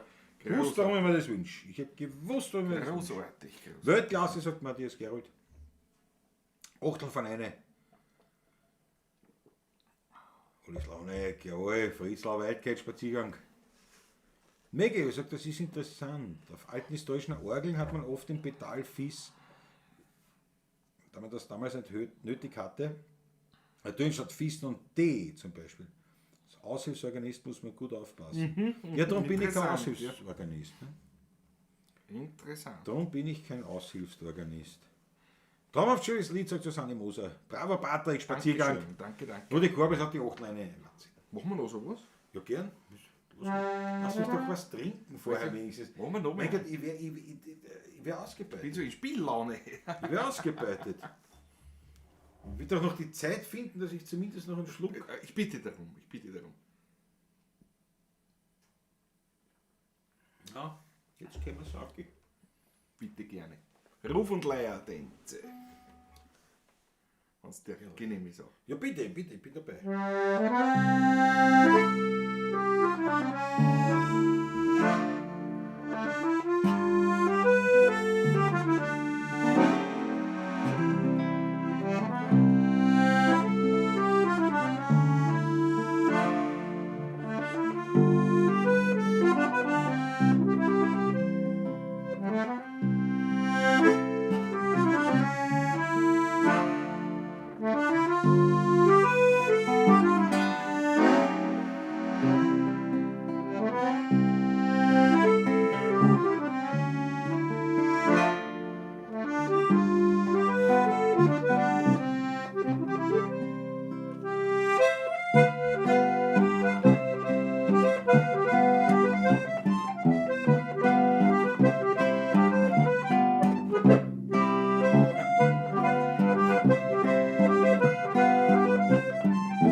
Ein Traum, was? Ein Traum. Geruft und geleiert. Geruft und geleiert. Was ist, wenn ich so sage, dass wirklich keinen Zungenschlag habe? Hast du wirklich Du sagst, geruft und gereiert. Du musst aufpassen. Der Karl Nagel ist immer anders genannt. Gott Nagel, wo hat er gesagt? Futt und Eier. Also ja, genau. Ja, Der ja, Karl Nagel wird hat zu später Stunde. bitte dich. Ruf und Leid. Bei uns im Dorf kauft man auch das Benzin in Flaschen oder sauft sie Diesel. Meinst du unser Flascherl? Der Flascherl. Unser Stifterl? No, das ist ein Sturm im Doppler. Ein Sturm, ja. Sturmzeit. Der Patrick muss noch heute noch Auto fahren. Daher. Wenn wir 1,5 trunken, ja. Eineinhalb nur? Ist Zigarette? Nein, 2 habe ich. 2 Ja. habe ich, ja. 2. Eineinhalb nur. 2. Ja, 2 habe ich getrunken, ja. So was auch nicht. Das ist schon. Was noch alles los? So was nicht. Der Nagelkorn oder Fantastisch. bei den Ruf und Leier, den sie immer beim letzten Teil haben wir die Chick ausgenommen, da haben wir eine klemmt in die Taste und hat den Portunton eingeklemmt. Und das machen wir nicht ausgebrochen. Das geht ganz Fingerblick. Das ist immer dann das Problem. Das kenne ich gar nicht. Das kenne ich gar nicht. Mit der Chick, mit der links, ja. Gut, aber nicht so oft. Schau die Achteln von einer. Die Achteln von einer. Super, sagt der Rudi. gleich schön. Na gut, dann können wir das Weihnachten mit auch noch spielen, Das könnten wir auch noch machen, ja. wenn wir schon im Schlagen sind. Im Wenn Schlagen. wir schon im Schlagen sind. Mahlzeit, Mahlzeit. meine Lieben, ja. Ja, ich spiele wir. Oder, weißt du was dazwischen gibt, noch mal spielen, zum Beispiel in Ledermarsch. Könnten wir, ja, machen wir in Lena. Dann machen wir instrumental heute, das taugt mir. Ja, machen wir. Was, ich mach das, stört mich nicht so. Wir sind ja Stört unter mich uns. nicht, sind ja unter uns. Wir sind ja unter uns und wir wissen ja dank Fritzl-Status die 16 Millionen plus Livestreamer weltweit. Ich meine, die können das Werner Gmied nicht spielen. Oder die T-Tanz. Machen wir das, mehr nicht mit, gleich mit. Wenn ich hergehe, Ja, dann? klar. Ja, können wir machen. Aber jetzt machen wir mal die. Machen wir in Ledermarsch einmal. Machen wir den Ledermarsch, oder? Ja, bin ich dafür. Bin ich dafür. Ja, das ja, war- ja. Was der Flottenmarsch, ein Ehrenmarsch, ein Flotten.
Anton Pischinger, der Ledermarsch. Einmalig.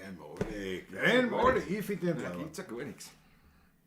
Ich finde den absolut toll. Das ist ein richtiger Helmmarsch. Und, wohl natürlich ein Meisterwerk, steht der Taschler in nichts nach. Dankeschön, das freut mich sehr. Ja. Das freut mich wirklich sehr. So, Das freut mich sehr. Schau, ich habe eh nicht oft laufe dich über. Es gibt ja keinen Grund, nicht? Aber wenn es ist, was wiegt, Ja. so. Ja, das ist es so. Genau so ist es. Genau so ist es. Na, wirklich, ja. Na, schon langsam, wenn wir zum Ende kommen, oder? Ja. Langsam. Man kann ja. Das wollte ich mir die auch rauchen. Na, raucht das an? Ja, ich- Na was? Ja, Raucht weil das es an? schon wieder unter Druck sitzt. Ich rauche auch eine, und nur noch eine von Genau. dir, so eine kurze. Ja. Ist da ein Menthol, ne? Ein Menthol, ne? Nein, nicht mehr so normale einmal. Spürkissimo, jawohl. Spürktastisch und Spürkissimo. Einmalig.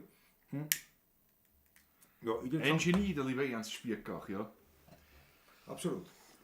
Ernstl, einmalig. Ich hätte ja vorschlagen, wir werden gemütlich das Zigarettel rauchen. Mhm.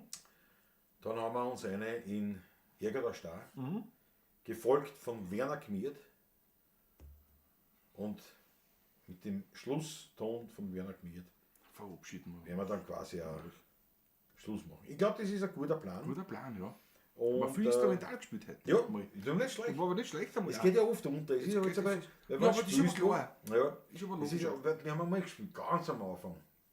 Da haben wir gespielt mit Stefan. Mit Zotti Stefan. Ja, haben wir einmal. Also, Ganz am am Anfang, ja. Er hat gesungen, wir haben gespielt. Und da hat er schon eine leibende Sache dann schon von sich gegeben. Also, wir haben da ein paar Lieder gespielt und dann, die Leute haben zugehört, also war leibend. Denk ich, ja, ja. Und dann haben wir ein Instrumentalstück gespielt, die Leute haben sich unterhalten. Und dann ist wieder der Stefan sozusagen wieder sozusagen auf die Bühne getreten und die Leute sind wieder ruhig geworden. Nicht? Und dann hat er gesagt, nein, die Leute haben ein Missverständnis oft drin. Ja, ja. Die glauben, weil jetzt nicht gesungen wird, dass das jetzt nur Hintergrundmusik ist, dass man sich unterhalten kann. Das ist nicht der Fall, weil jetzt habt ihr wirklich was verpasst, hat er gesagt. Ja. Und das stimmt nicht. Und du hast beim Eigen, also klar, wir spielen auch nicht allzu oft Instrumentalstücke. Nein, ist klar. Und wenn dann, ja, schon so wie beim Darstellen, Ganz bewusst so, ja. wenn es passt, und wenn passt, wenn gerade die Wellen ist und wenn die Leute wirklich, wenn du merkst, jetzt passt. Und dann hat man was davon. Und schließlich hat auch, sagen wir, auch diese Stücke haben natürlich schon auch, sozusagen, wie man dann. Ich lerne mir das ja nicht nur so ein, weil das ist ja, da ist ja was dahinter, Ja, der Karl immer gesagt hat. Das war schade, ne? War schade, ne? Susanne muss ich jetzt schlafen. Gute Nacht, Susanne. Schönen Abend, kommt's gut heim. Dir auch. Susanne, vierte gut, schlaf gut. Bis zum nächsten Mal, schön, dass du dabei warst wieder. Und ja, ne, also wie gesagt, also die Highlights dieser Woche sind eigentlich klar. Strandbad Hermann am Freitag, weil es einfach eine schräge Kombi ist. Ja, muss man echt absolut, sagen. ja. Also eine schräg, wir haben auch schon gespielt, also es ist nicht neu für uns in dem Sinn. Aber es ist eine schräge Kombi in diesem, ja, ich weiß nicht, wie man das sagt, eher so ein Hipster oder Bobo-Geschichte, Event, Ja. Location. Das meine ich nicht wertend, sondern das ist ja eher so nicht so urban shaky Kleiber. Und dann fährst du rein mit den Wernlieder, Heringenbageln, Heringenbuffet, ein Pop-Up halt. Gute Idee. Gute Idee vom Rudi. Es sind ja Ja. 3 Tage, es spielen ja wir und dann 2 Tage spielen der andere. Einmal spielt der Kosler. Der Kosler spielt am Samstag mit der Stickelmarigel oder Ja. mit Tommy. Weiß ich nicht. Tommy Häuser oder so, ja. Und Wiener Brut. Wiener Brut spielt am Sonntag, glaube ich. Ja. Aber ich finde das eine super Idee. Und ich finde es auch leibend, wenn eben auch jetzt Leute aus dieser Gastro-Szene, aus dieser modernen, urbanen Event-Gastronomie, ich sage jetzt einmal so, ob das so stimmt, ja, wenn die hergehen und sagen, nein, ich will eigentlich auch das Wiener Lied Die finde ich absolut leibend. ein bisschen fördern. Oder auch nicht nur fördern, es ist ja nicht so, dass er sagt, ich will das fördern. Und der will ja auch natürlich sein Geschäft machen. Der Natürlich. rechnet schon auch damit, dass es auch was bringt, ja, oder dass das den Leuten gefallen wird und so weiter. Aber ich finde es Genau. echt leibend, dass Absolut. Wirten auf die Idee kommen. Der Super, Gastronomen, nicht? super. Wie gesagt, haben wir schon einmal Rudi, gespielt. ja. Und da steht ja aufs Wiener nicht, das weiß ich ja und alles, aber dass das eben dann auch umgesetzt wird, wirklich Hochachtung. Eine Pflichtnummer hat er sich bei mir gewünscht. Ach so, Das was? stimmt, ja. Ein schräge Wiesen am Donnerstag. Ja, gut, das ist das ist ja logisch. Das ist Pflicht, hat er gesagt. Ich Das hatte ist klar. logisch. Das ist logisch. Das ist natürlich ganz klar. Jawohl, Spaziergang geht zum Matratzennachtdienst. Gute Nacht, Patrick, komm gut nach Gute Hause. Nacht. Jawohl. Schlaf gut, Spaziergang, liebe Grüße an deine Frau Gemahlin und bis am Sonntag. Hm.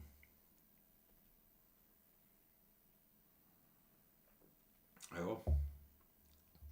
Na, aber also das wirklich, das taugt mir voll. Und ich hoffe wirklich, dass es auch erfolgreich wird. So geht es Ich mir im hoffe auch. Sinne von für alle Beteiligten. Das hat man echt an. Und dann, wie gesagt, am Samstag, wir haben ein bisschen anstrengende Steiermark-Geschichte. Steiermark-Geschichte, Also ja. anstrengend, Viel weil es fahren. halt, weit weg ist. Aber aber wieder ein schöner Abend, der Mit aufschätzt das Weibern. auch irrsinnig, das absolut. Wiener Lied. Absolut leibend. Absolut ein großer Fan. Bei dem spielen wir schon zum zweiten Mal beim Geburtstag. Ja. Und dann Sonntag eben für diese Woche, glaube ich wirklich, das geplante Highlight. Ich habe immer so ein bisschen Angst, weil man sagt natürlich, weißt du, wenn man sich so einredet, so nicht auf das wie jetzt, das Back wie to the jetzt. roots. Und dann ist vielleicht gar nicht so leibend. Nicht? Ah, es wird leibend. Aber ich glaube schon. Ich glaube auch. Oder wenn es wieder passt hat, war es Ja. oder immer leibend. Ja. Und man muss ja nicht so viel trinken. Ne? Nachher dann trinkt man schon einen. Was ist noch? Wenn wir fertig gespielt haben. So, beim Spülen trinke ich nicht viel. Das war aber immer, pass auf, das war jedes Jahr das Gleiche, weil natürlich, weißt du, 11 bis 1 Konzert. Jetzt, wir sind hingekommen, halb, dreiviertel 11, weil Tontechnik ist eh nicht früher da, ja. Und das war immer so zumindest. Und Frühstück, das ist so viel, wo ist der, ja, Patrick? Naja, das ist halt, jetzt haben wir einen Computer zusammen. Naja, Ja, verscheucht habe ich. wohin hast du es verscheucht? Zu mir. Du, entschuldigst mich, ich erzähle euch gleich die Geschichte. Aber jetzt durch. Hast du das? Wie siehst du? Er sieht's. Auf der Kanten wieder, oder? Da Er hat auch verscheucht. Er hat's auch verscheucht. Naja, aber- nichts. Er hat's verscheucht. Jetzt haben wir es zweimal verscheucht. Vielleicht merkt es. Vielleicht merkt es. Trottelfichtes. So. Also, jetzt mal war das wieder so. Ich bin ja kein Frühstücker. Komme also dorthin natürlich nüchtern, also sowohl Sowohl als auch. alkoholisch als auch feststofflich. No, und was das ist halt dann, ja, geht schon, nicht? Aber ich glaube sogar, es gab halt einen Kaffee hinter der Bühne. Oh ja, im Container gibt es immer, Ich glaub- im Bürocontainer gibt es immer einen Kaffee. Ich glaube, es gibt Ich habe sogar schon einen getrunken. Wirklich wahr? Ja. Nein, noch nicht, der Kaffee nicht. Weil es ist nämlich dann da gibt es einen eigenen Container immer, das ist quasi der Backstage, also der Musikerbereich, was die Instrumente, das sind eine Sachen, die hinlegen kannst, und da ist immer eine recht eine große, gut gefüllte Kühltruhe. Mit viel Wasser. Aber auch mit Blechweckerl. So, ja, Wasser ist auch, glaube ich. Habe ich auch noch nie rausgekommen von dort. Und eben gut, also eine Bierdose und na, und dann geht schon, ne? Da kommt aber dann meistens aus dem Publikum auch schon dann einer mit einem Gespritzen oder einem Sturm daher und stellt ihn auf die Bühne auf. So, ne? In besten Zeiten haben wir gehabt 3-4 Bierdosen, so neben uns stehen, haben wir da gespielt, ne? Mit gearbeitet, so haben wir uns das auf die Bühne mitgenommen. Und es ist aber vom Publikum, dann ist vorne auf der Bühne, auf der So eine Lampe, Galerie gestanden schon. da haben wir gesagt, Leute, das können wir nie trinken, das geht gar nicht. Aber Wir haben es geschafft. wir haben es geschafft. Und immer noch, also dann war das Konzert aus, weil jetzt seit Jahren rennt es so.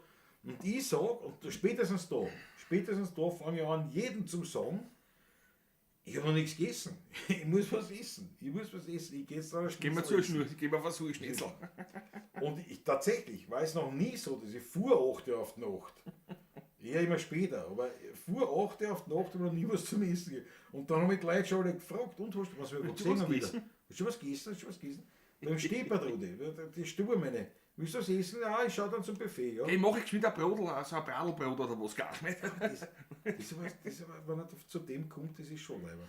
Aber auf jeden Fall war das immer, also bis ich da was gegessen habe. Und das, glaube ich, bestätigt, das mit der Unterlage, das stimmt nicht.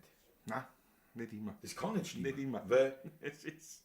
ich hätte jedes Mal wirklich ausgeschossen sein müssen.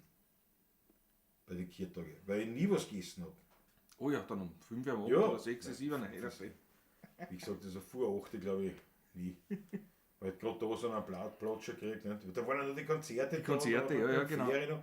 Und bei den Heurigen mit den Leuten und holt er da. Na, der Ferro hat immer ein Catering gehabt. Soletti. Soletti, Erdnüsse. Soletti. Wo spielt in der Steiermark, sagt der Raffi? Ja, privat beim Geburtstag, aber in der Nähe wieder davon drauf feiert. Da feiert St. Peter in der Au. So irgendwo, ja. ja. Aber es ist beim Geburtstag. Jawohl. Schweiz oder Norditalien? Matthias Gerold. Präsident Pilch in Action. Das kann man sagen. Aber nein, und das war immer der Kampf, aber war immer so lustig. Wirklich so lustig und leibend. Weil man halt viel Leute trifft, auch von früher. Ja, das Und ist auch wirklich neue schön. Leute und irgendwie, das ist dort entspannt. Also es war halt immer so, es ist einfach entspannt. Du stehst da am so einem Stehtischerl, weiß ich jetzt mit 2, 3 Freunden und irgendein anderer ist halt, der noch nicht da, dort steht die zu, da steht auch dein Glasl, das, Ja, genau. oder was, und schon ist wieder alles leibend. Also absolut super. Bin gespannt, ob die Zwillinge kommen, die Schwaler-Zwillinge kommen. Sicher. Na, die Ottergringer, sagen wir, die Native Speakers. Ob es in Roden noch gibt? Ja, Ja, mal sehen. das ist natürlich die andere Das bin ich Seite, dass wir jedes Jahr natürlich schon auch erleben müssen, welche Kultfiguren, mit denen wir aufgewachsen sind, halt einer nach dem anderen wegbreseln. Ne? Der Wolferl wird auch kommen wahrscheinlich. Der Zuckel schon gesagt. Welcher Wolferl? Den Wolferl habt ihr getroffen beim Stachhand. Eben in Norwert, der Wolfgang. Ja, der Wolferl, ja. Schulfreund vom Onkel Norbert, Schulkollege. Der Sohn von der Lisi vom Brat. Ist der Kölnerin, der Gut, Wolferl. das ist natürlich, das Der ist geht schon in natürlich. Pension jetzt auch, nicht? Ja, das geht schon, von 11 bis 1, gut, da spielen wir. Schon, das war gerade die Zeit, wo ich nüchtern gewesen Ja. bin. Naja, ist ja egal. Meine Herrschaften, wir freuen uns Okay, auf jeden Fall Unikum. drauf. So oder so auf diese Woche. Ich hab da bei mir, ich habe da Arbeit, weil das Terrassendach ist es rückt, naja, Nähe, sind wir noch näher Jetzt da. musst du einmal auskommen Es für wird schon, die es wird Fundamental, schon, ja. nicht? Es wird Mal wieder ausheben. Ist wieder ein bisschen was. Dann fange ich schon zum Holz machen, Elektrik wird noch gemacht, irgendwo ausbauen, es gibt immer was zu tun, ich bin Ja, genau so ist es. Und dann Freitag rein und dann freue ich mich auf ein tolles Wochenende und natürlich ganz wirklich speziell.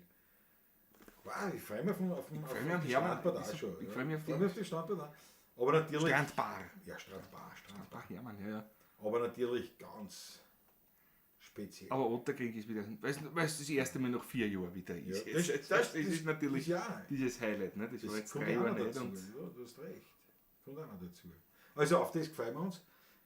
Wir sagen Dankeschön fürs Dabeisein wieder bei der Pavlatschen danke euch. und für eure Unterstützung in jeder Art und Weise. Haut uns noch was rein in den Hut, wann es geht. Und sagt es weiter, dass es uns gibt, wisst ihr. Ihr kennt es eh. Mundpropaganda. Wir leben von der Mundpropaganda erst recht in den Zeiten der sozialen Medien. Teilt es und schickt es weiter, wisst ihr, wie das rennt. Ja. Jetzt muss ich schon verkünden jetzt, zum Beispiel, in den letzten 28 Tagen, weil heute zufällig diese Statistik sehe ich da auf YouTube, in den letzten 28 Tagen haben wir 40 Abonnenten dazu bekommen. Das freut mich voll. Das ist leibend. Das ist ganz leibend. Für YouTube-Ebene ist das nichts, aber für uns schon. eins. Also, hallo, ich finde das wirklich toll, ich finde das sehr leibend und das ist ja ein Qualitätspublikum, weil gerade auf YouTube, da überlegst du es 10-mal, ob Ob du abonnierst, ja genau. Also ich weiß es auch von mir. Und daher alle Newcomer, falls wer zuschaut, servus Christi, schön, dass du dabei bist. Wir freuen uns wirklich sehr und wir danken euch, wie gesagt, für eure Unterstützung in jeder Hinsicht und freuen uns. Was die heutigen Kultfiguren, die 16er sind jünger als ich. Matthias Gerald, jawohl, Weltklasse. Weltklasse, Matthias. Ja, na, wir freuen uns wahnsinnig und sehen uns einander wieder. Strandbar, Otterkringer Kirchtag oder sonst spätestens in einer Woche wieder. Babelatschen. Jawohl. 2015. Zur 190. 90. Ausgabe. Ja. Das war Wahnsinn. Ulrike Röder, schau. Der rote Hansi, Chapik ist heuer gestorben. Macho gibt es auch nicht mehr. Was der Macho ist gestorben. Was der Macho ist auch Das habe ich gestorben? gar nicht mit, bis das war.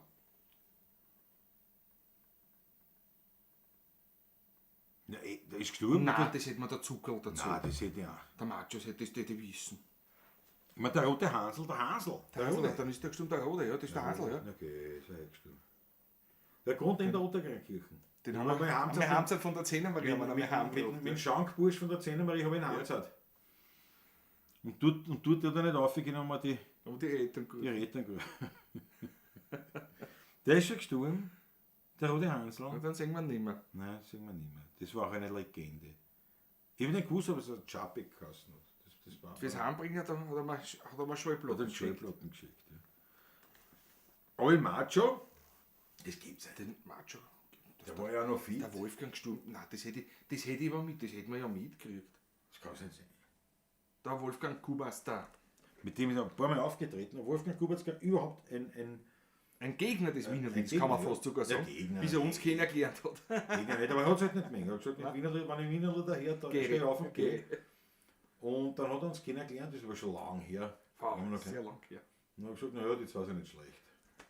Und dann hat er uns wieder irgendwo und dann hat er gesagt, na, das sind gut. Und dann irgendwann, das war sein Geburtstag. Nein, damals war er mein Geburtstag, war das, aber es war unerwähnt. Da ist er zu einer Lesung und wollten eine Lesung mit Wiener Musik. Genau. Und er hat gesagt, ja, aber nur mit den Nur mit den 16. 16er. Mit wem anderen. War echt leibend. Und dann haben wir noch oft gespielt miteinander. Er hat gelesen, wir haben gespielt. ja. Und er hat gesagt, das ist unglaublich, ich mag heute noch immer keine Wiener Lieder, aber die 16er Bub, wenn ich euch Aber höre, wenn ich euch her, das taugt mir. Da Hat er mal die Widmung ins Buch reingeschrieben. Großartig 16er Burm, aber die ich leider viel zu spät kennengelernt habe. Ja, genau, ja. So was ist Georg Scheurer, die Fragezeichen. Und hier und in der Gruben. Ja, aber der Macho auch, der Wolfgang Kubas, da ist auch gestimmt. Tut mir leid, jetzt habe ich zwar ein schönes Finale grundsätzlich angesprochen gehabt, aber Ja. das muss ich jetzt wissen. Gute Nacht zusammen, hoffentlich kriege ich bis nächsten Montag mein App Store Passwort endlich raus. Danke für den wunderschönen Namen. Ja, Peter Brachtl. Ich wünsche dir das Beste. Vierte Gott, schön, dass du dabei warst. Ja, die Mege ist bis Ende Oktober in Luzern.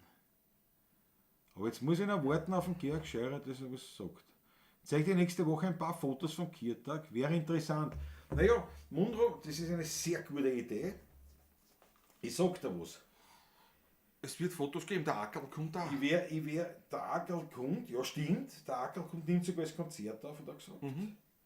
Wird Fotos machen. Es ist nur so. Die Bearbeitung ist etwas kurzfristig. Ja, Aber es geht Montag geht schon. Nein, der Punkt ist eher wirklich der, die Idee sammelt sich gut, wir werden das verfolgen, ich kann es ja nicht versprechen, weil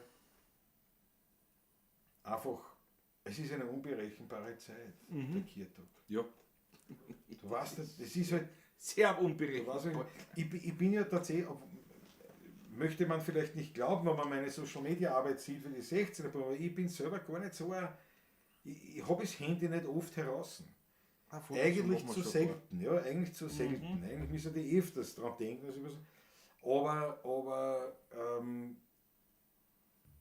Aber es ist insofern gut, dass du das ansprichst, Mono, weil vielleicht den Leuten das irgendwie sagen wir, dass man das immer schicken sollen. Aber also ein paar Bilder wird es geben. Ein paar Bilder wird es geben, und wenn der Ton, wenn das alles hier hat, der Ackerl nimmt, wie gesagt, das Konzert selber auch auf. Und sicher auch ein bisschen so Stimmung aus der Menge. Also das wird es auch geben. Und ja, da werden wir sehen. So sagt der Georg Scheurer lässt auf sich warten. Mit der Antwort, ob es der Kubas der Arg stürmisch. Sturm ist oder nicht. Nein, das werden wir aussagen. Wir werden es sowieso aussagen. Aber ich kann mir nicht vorstellen. Nein, das hätte ich da. Hätte man irgendwie mitgekriegt. Oder es ist jetzt erst passiert. War aber echt schon. Aber auch wie gesagt, auch der rote Hansel, ich meine, der rote, die Farbbezeichnung bezieht sich Aufgrund der Haarfarbe. Ja, Das war wie gesagt ein Rotschädler da, komplett. Also das war mit Bart, alles, da war alles rot. Und ja, ein paar spontane, unaufbereitete Schnappschüsse. Nein, Mundrot ist, ich wäre. Also auf das Wikipedia Auf das sagt Ding. Wolfgang Kubas da 1948 geboren, aber nichts von verstorben. Ja, alles Wikipedia ist so schnell nicht. Da war er jetzt heute schon, aber war das schon länger oder ein paar Tage, war das in Wikipedia schon drin. Aber sonst nichts gefunden, dass er gestorben ist. In der Wurmstraße in Meidling gibt es auch ein Gruben. Da bin ich hin und wieder, wenn ich bei der Mama bin. Na, die Gruben, da war der rote Heinz, der rote Hansel auch. Was Ja, beim Scheran auch halt. Beim Scheran ja, auch, ja, ja, die die Grüben, Grüben, mit Otterkring, ja. Aber weiß ich nicht, was mit dem zu tun hat. Wolfgang Kubas, der geboren 48 in österreichischen Genau, das habe ich gerade ein gelesen. alter Egermatsch, in der ich formaziert bin. Laut Wikipedia steht nichts von gestuhlt. Eben. Ja. Na, hoffen wir's. Ja, das. Der war leibend. Und wie gesagt, auch der rote Hansel, eine Legende. Das war noch so ein alter Otterginger Steher. Ein Viech, gell, so ein Bär. So ein Bär, Na, ja. der Schankbursch von der Zehner Marie und ich haben wir am Heimzeit, weil nicht weit weg war von der Zehner Marie der Ritter der Kirchen, Ja. haben wir komm her, wir zahlen die Viere, das machen wir schon. Beste, der war schwer. Nur in den Stock aufgegangen ist es nicht mehr. Nein, da ist nicht mehr. Ich sag, pass auf, dann rufen wir Treter. Ja, war mal lieber Burschen. Jetzt, wenn ich oben bin, was mache ich dann? Ja, was machen wir? mache ich denn dann? Das ist der vom Vormagazin, ja genau, der hat im Vormagazin diese Kolumne gehabt. Ach so, man, der Macho ist. Ja, das gibt in Macho gibt schon lange nicht mehr, ja. Aber Also der Kubas, der lebt noch Matsch. Ja, jetzt alles bin ich klar, gespannt. Georg. Alles klar. Bin ich gespannt. Freunde, es geht mir nicht so um die Uhrzeit, so Ding. Ulrike Röder, ja. No? Worauf immer das ja sich bezieht, wir sind dabei. So, jetzt Na gut, aber, gehen meine wir's an. Lieben, alles Gute, alles Schöne, danke fürs Dabeisein. Wir spielen euch jetzt noch die Ottergringer Hymne, Natürlich. kann man sagen, die Ja, inoffizielle. Ist so. Die Andere ist die Richtung. offizielle eigentlich. Nein, nicht die offizielle, die uns hintreiben soll in das Ottergringer Event am Sonntag. Und dann haben wir es wieder quert eine und sagen jetzt schon, viert euch Gott Viert euch. Nimm mein letztes Schluckerl, also live, nachher trinke ich was. So ist noch da. Es war wieder eine Freude mit euch.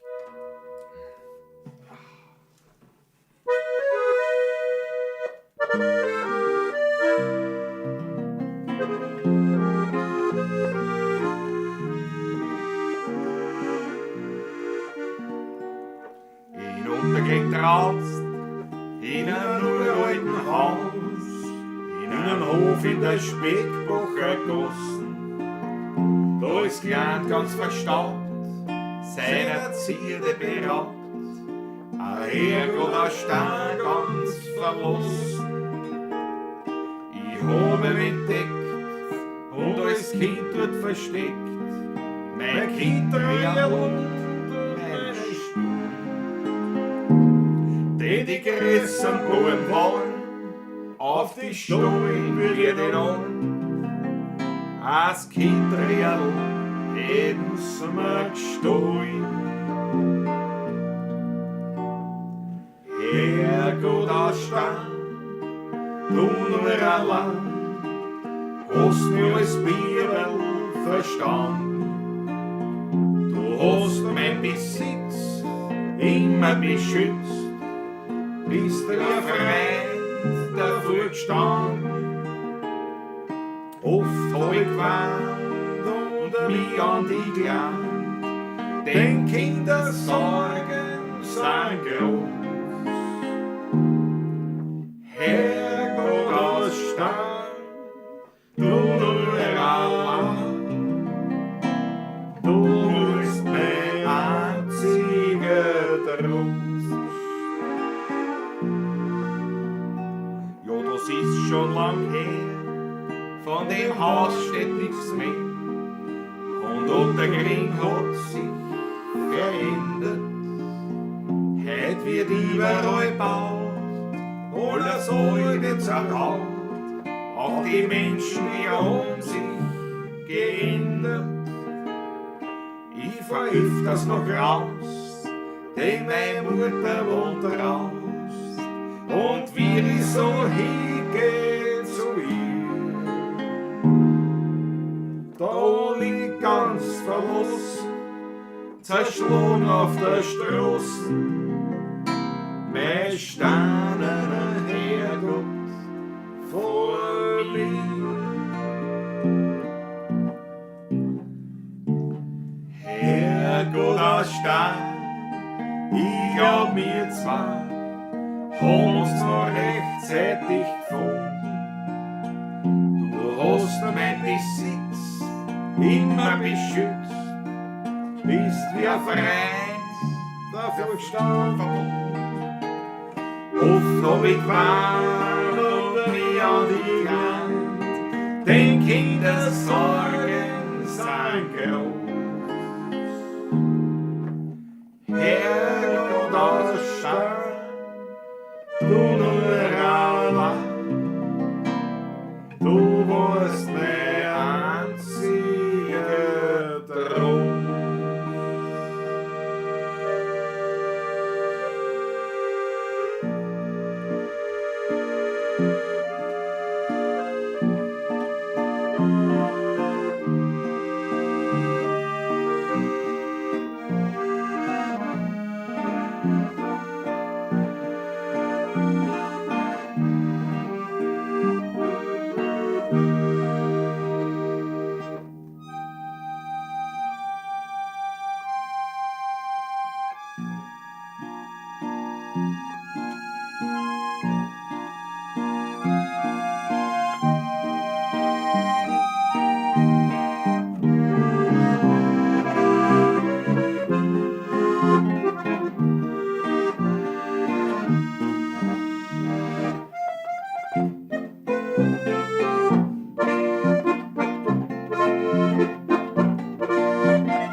Viert euch, macht's es gut. Bis nächste Woche bei der Pavlatschen oder sonst Strand bei Hermann am Freitag oder Otteringer Giertag am Sonntag. Es tut mir leid, mir ist die Tonart entfallen, die letzten 5 Akkorde. Viert euch gut, Baba.